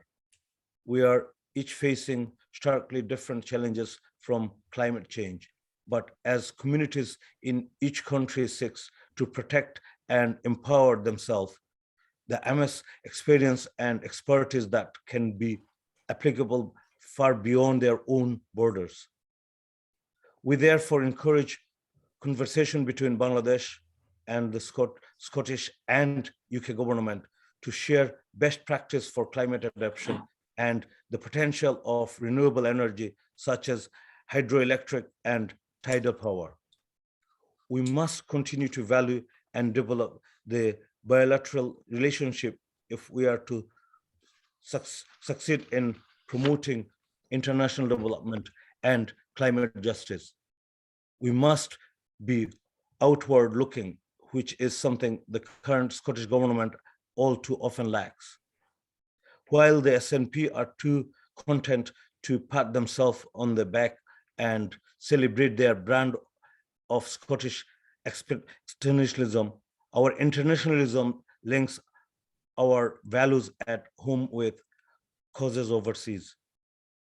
There is still much more to be done, for example, to protect and embed Scotland's status as fair trade nation, such as ensuring that fair trade products are included in all our public procurement processes. Edinburgh has been a fair trade city for almost 2 decades and has built up a proud legacy of supporting fairer trade terms and working conditions across the world. We know what best practice looks like in this field, and it involves helping communities across the world build their own community power through more ethical trade and procurement practice at home. We know that this is one of the best possible way to expand the use and power of cooperatives and Global South. It is overdue for Scotland to build upon this legacy and apply this consideration nationally. Lastly, I would like to note that while we in Scotland have a proud history of contributing to international development projects, despite it being an area reserved to Westminster, this can be so much more effective when Holyrood and Westminster work together rather than apart. To this end, last year, I met with the Shadow Cabinet Minister for International Development, my Labour and Cooperative colleague in Westminster, Preet Kaur Gill MP, to discuss how we can work together more closely on these and many other issues. While the world faces many development challenges in the coming years, meetings such as this make me feel confident that the Labour and Cooperative tradition of internationalism is in good place for the future. I look forward to engaging with you on it. Thank you. Thank you very much, Faisal. That's fantastic. And absolutely, we will be engaging with you and hoping to, I think, as I said, we'll certainly look to have some standalone events around this international development policy. And I'm sure yourself, and indeed, as you mentioned, Sarah Boyack, who's a Labour and Co-op MSP, who also has some responsibility in this area, and I'm sure we'll be calling on both of you to help us with that, and I look forward to that. So that's fantastic. Can I move on quickly to Adam Gardner from the Fair Trade Foundation? He's their head of campaigns. Over to you, Adam. Afternoon. Thanks, Richard. And afternoon all. Good to be with you here virtually today. Thanks for having me along. And yeah, as has already been mentioned, I should just start by acknowledging and thanking any and all of you who are involved in any way, really, in the strong support for fair trade in Scotland. As was mentioned, a fair trade nation, be it in the Cooperative Party, with local fair trade initiatives or through the Scottish Fair Trade Forum. It's really active support and really valued. So thank you. And I know I'm not speaking to a room of uninitiated people. So I'll just speak fairly briefly with a quick bird's eye overview and update of where fair trade is at and a few of the kind of the key issues at the moment. I'll try and move through quite quickly so that if there are particular areas that you'd like to hear more on or we can discuss, we'll be able to do that. So a quick update overview. As you may be aware, there's over 1.8 million farmers and workers in just over 1,800 fair trade certified organisations across 72 different countries in the global south. The vast majority of these producers, over 1.7 million actually, are smallholder farmers organised in cooperatives, particularly growing coffee and cocoa, but in dozens of other categories from bananas and tea to herbs, spices, olives and shea butter and others. So fair trade sales have been growing steadily globally in recent years. And in 2019, the last year that I've got really robust and accurate data for, generated over £170 million of fair trade premiums. So that's all money going directly to those cooperatives, in the case of smallholder farmers, to spend on the priorities of their members, which they decide and vote on. So a really important pillar of fair trade to be celebrated, and obviously with really strong connections to cooperativism and the cooperative movement. And producers choose to spend it on a mix of social needs. We often hear about investment in education and healthcare, local infrastructure, but at least half of fair trade premiums is spent in strengthening the capacity of cooperatives to represent their members and provide services to those members. On top of fair trade minimum, and this is all on top of the fair trade minimum price, which continues to be very relevant, protecting farmers from the fluctuations of international commodity markets, which sadly are just not designed and often don't function to include social and environmental costs and allow people to access their basic human rights, let alone, of course, meet the growing costs of adapting to the changing climate. So the fair trade minimum price has still been a really important feature and something quite unique to fair trade in the sustainability landscape, particularly in terms of protecting the incomes of coffee and cocoa farmers in recent years, as market prices have dropped below the fair trade minimum price once again. So some of that might not be new to you, but just in terms of a quick recap and kicking us off. Because the narrative and issues around fair trade are always evolving and deepening, but those core parts remain as important as ever. We haven't yet won the big picture argument about the importance of tackling low prices across the board and in a systemic way. So moving on, as was mentioned, it's Fair Trade Fortnight, and we are focusing on the links between fair trade and the climate crisis this year.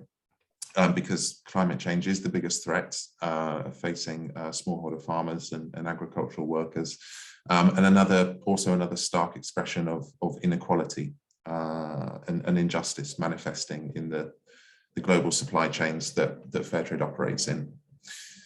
And we hear from farmers all the time, firstly, the impact that it's having on production and therefore livelihoods right now. Certainly from my experience working with farmers, it's a huge challenge alongside the kind of chronic low prices and other systemic issues. And there's plenty of research now showing that it's only going to intensify in the decades to come, particularly on the path that we seem to be on, to the likely rises in global temperatures. So land used to grow coffee, cocoa, bananas, cotton and other products is going to come under a lot of stress, and we're likely to see heavy decreases in productivity there. So that's been a key focus for us in recent years. I mean, just quickly on fair trade products and markets, as I mentioned, steady growth at a global level. The COVID pandemic and lockdowns have caused all sorts of different challenges at this end in the markets and for producers as well, as you can imagine. We could talk more about that. But broadly, the picture is that sales have held up in the UK, despite the closure of cafes and restaurants. And actually, it was a co-op, the Co-op Group's 2021 Ethical Consumerism report found a 14% increase in fair trade sales in 2020. So, you know, reasons to be cheerful and take pride. But with such wide awareness now and you know, me sharing some positive updates, it's a bit too easy to create a sense of job done. It's really not. And so for us in the coming year and more, we still see a tendency towards, you know, sustainability on the cheap, claims of green claims which don't recognise the underlying connection with social and economic inequality and injustice. So there's still a job to do to continue to sort of win the arguments at industry levels. Cost of living increases will likely put pressure and affect the narrative and perceptions around ethical purchase for consumers and businesses. And of course, fair trade remains a minority. So there's those 1.7 million smallholder farmers that I mentioned in fair trade, but it still is really a minority if you think of the true scale of hundreds of millions of small scale farmers actually who grow 80% of the world's food. So moving on just beyond the sort of the fair trade product space as well, we don't often get to talk as much about this. The fair trade mark is so well known and is at the heart of what we do. But honestly, it's not enough to meet the scale of the challenge posed by unfair trade and the climate crisis. So we won't meet our vision just by certifying every product as an important place as it is to start. So over the past decades, the fair trade system has developed more and more programs and projects to deliver farmer-centric solutions to some of the more deeper, intractable, thematic and systemic issues within trade. So these now are mobilising tens of millions of pounds of additional funding, mostly coming from governments, from companies and other institutional donors, to run focused projects which tackle some of those issues. So, for example, targeted interventions to pilot and demonstrate how living wages and living incomes can be achieved for banana and cocoa farmers, and look to drive those to scale as well. A lot of work going on with farmers to adapt to climate change, sharing knowledge, developing climate academies, training farmers in new climate smart activities and farming methods, and also investing in new income generation methods. Also projects to specifically develop women leaders in cooperatives like the Women's School of Leadership in West Africa. So a lot of additional work. I mean, all of these additional, it really complements the work of the fair trade mark and people choosing fair trade products, and also really speak to the important role of fair trade producer networks. So 3 continental bodies which represent farmers across Africa, Asia Pacific and Latin America, to sort of further connect and empower producer cooperatives. So yeah, that will continue to be another sort of important area to scale up and to seek greater partnerships and funding. And then I suppose the final area is fair trade campaigning and advocacy. The COP26 summit was mentioned, and as I said, climate has been a big focus for us. So fair trade had a strong presence in Glasgow last year, really led by farmer representatives, taking part in events and debates both at the COP summit and around the city of Glasgow with the rest of civil society. And the advocacy there was really based on an open letter developed by farmers on behalf of the producers in the fair trade system. And that those demands were backed by 27 different companies signing a business pledge, and over 30,000 citizens adding their support as well. There was lots of things that are needed to be done to put justice and fairness at the heart of climate action. And top of the bill was calling for fair delivery of climate finance. It's just not fair to expect farmers to shoulder the costs of adapting to the changing climate, and there are long overdue promises in the form of the $100 billion per year commitment from wealthy nations, which is overdue and being delivered, and too often isn't prioritizing the needs of smallholder farmers or reaching them to serve their interests. There's not enough of a focus on adaptation for those on the sharp end of the climate crisis. There's more as well that can be done in terms of using trade rules as a tool to actually incentivize low carbon trade, fair and sustainable farming methods, and more to do for governments to be incentivizing and where needed, compelling companies to do more to reduce their emissions, as well as supporting farmers. So I probably don't need to say that there was progress in Glasgow last November, but that it just didn't go far enough. So a focus for us over the next year is to be following up, particularly with the UK government, on those promises that have been made, and some new promises that were made around deforestation and trade in Glasgow. And all of this work really sort of relies on a strong public mandate for fair trade, which comes from the kind of active support that you were mentioning from Colin Smith MSP, for example, and at community level all across Scotland, indeed the UK. So yeah, really hoping that as we come through the pandemic this year and get back to a little bit of more normality and ability for community organising, that we can see a strong return to the high street and to our communities for fair trade groups, fair trade towns, cities, villages and districts, getting back to action this year, both in terms of keeping the flag flying for fair trade purchase and fair trade products, but also the other things we can do as citizens, creating that real strong social mandate for action. And yeah, I mean, the cross-party group in the Scottish Parliament was already mentioned, and there's an all-party group in Westminster for fair trade as well, who've been meeting this week as well for Fair Trade Fortnight. So yeah, continued support in this area is really, really valuable as relevant issues come to Parliament, be it around public procurement, the power of ethical spending there, trade deals, or the opportunities to target climate finance where it's really needed. I think I've probably taken my time there. I might have even gone over it. Apologies if I have. I hope that was helpful as a whistle-stop tour. Any particular things you think I've missed out or wanted to pick up on, do feel free.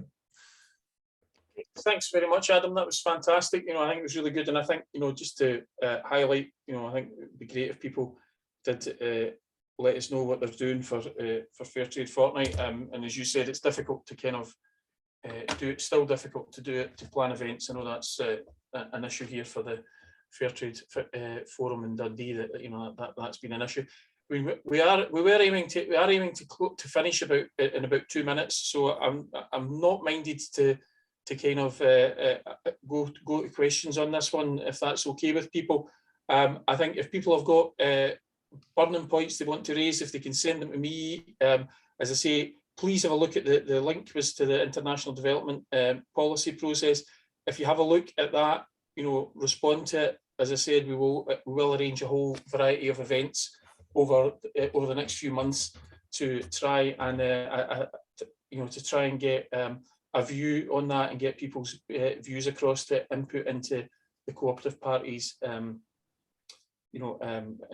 policy process. So that's very important. And I know that everybody will want to have the opportunity to get out and go to your local co-op store, or indeed your local Scotmid, and buy your fair trade wine for Saturday night. So I don't want to hold people back for too long, and I know you want to get that in before Ant and Deck come on later on. So I think if I can at this point, if I can thank Adam very much for his contribution, and thank Faisal Chowdhury for his contribution, a fantastic contribution. And I'm sure, as I said earlier, we will be looking to work closely with Faisal on this international development policy process that the cooperative party's on.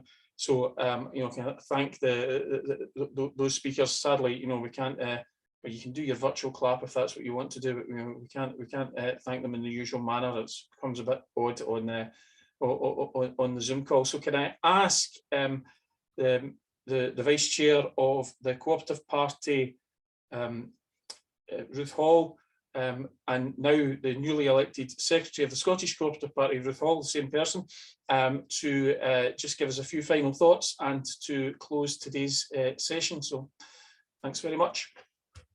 Thank you, Richard, and I want to thank all of those taking part this afternoon, our speakers, members, those who are new to the party, and this has been your first conference. I hope you really enjoyed the debates and the discussions that have taken place, and obviously a massive thank you to the staff team who put on today's event and put it together. Today, in 3 hours, we've given you a taste of what our Co-operative Party members and elected representatives are doing and working on throughout Scotland.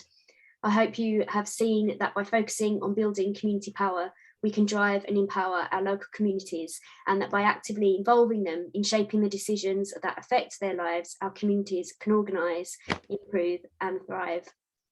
I hope you are inspired to get involved, and some of the ways you can do this is by signing our online petitions and lobbying your local MP. Right now, you can co-sign the letter to government from our party chair, Jim McMahon, calling for a stop to the repeated emergency authorisations that are subverting the ban on bee killing, neonicotinoid, I don't even know if there's anywhere near right, pesticides that were banned across Europe in 2018. The link will appear in the chat, so you can get into that and co-sign that. You can run a local campaign on food justice or unlocking our high street. And as we've mentioned this morning in the AGM and today in here, you can stand as a Labour and cooperative candidate in May's local government elections. If you are interested in doing this, then do contact Richard McCready ASAP. Get it done this weekend, get straight in there. And as Richard just said, there will be some upcoming debates on those, the policy areas for this year, and you can submit your thoughts individually on those as well, as we further develop our thinking on cooperative solutions for health and international development. Don't forget to follow us on Twitter and Facebook. That's both the Co-op Party and the Scottish Co-operative Party. Retweet, share the stuff you're interested in, passionate about. And finally, by making sure that your friends know about the Co-operative Party and its work. You can always find out more on the Co-op Party's website. But if you do need more help or advice, do remember that the excellent staff team are always available to help and support you to get the most from your membership. So thank you, stay safe and have a lovely fair trade and cooperative weekend. Thank you.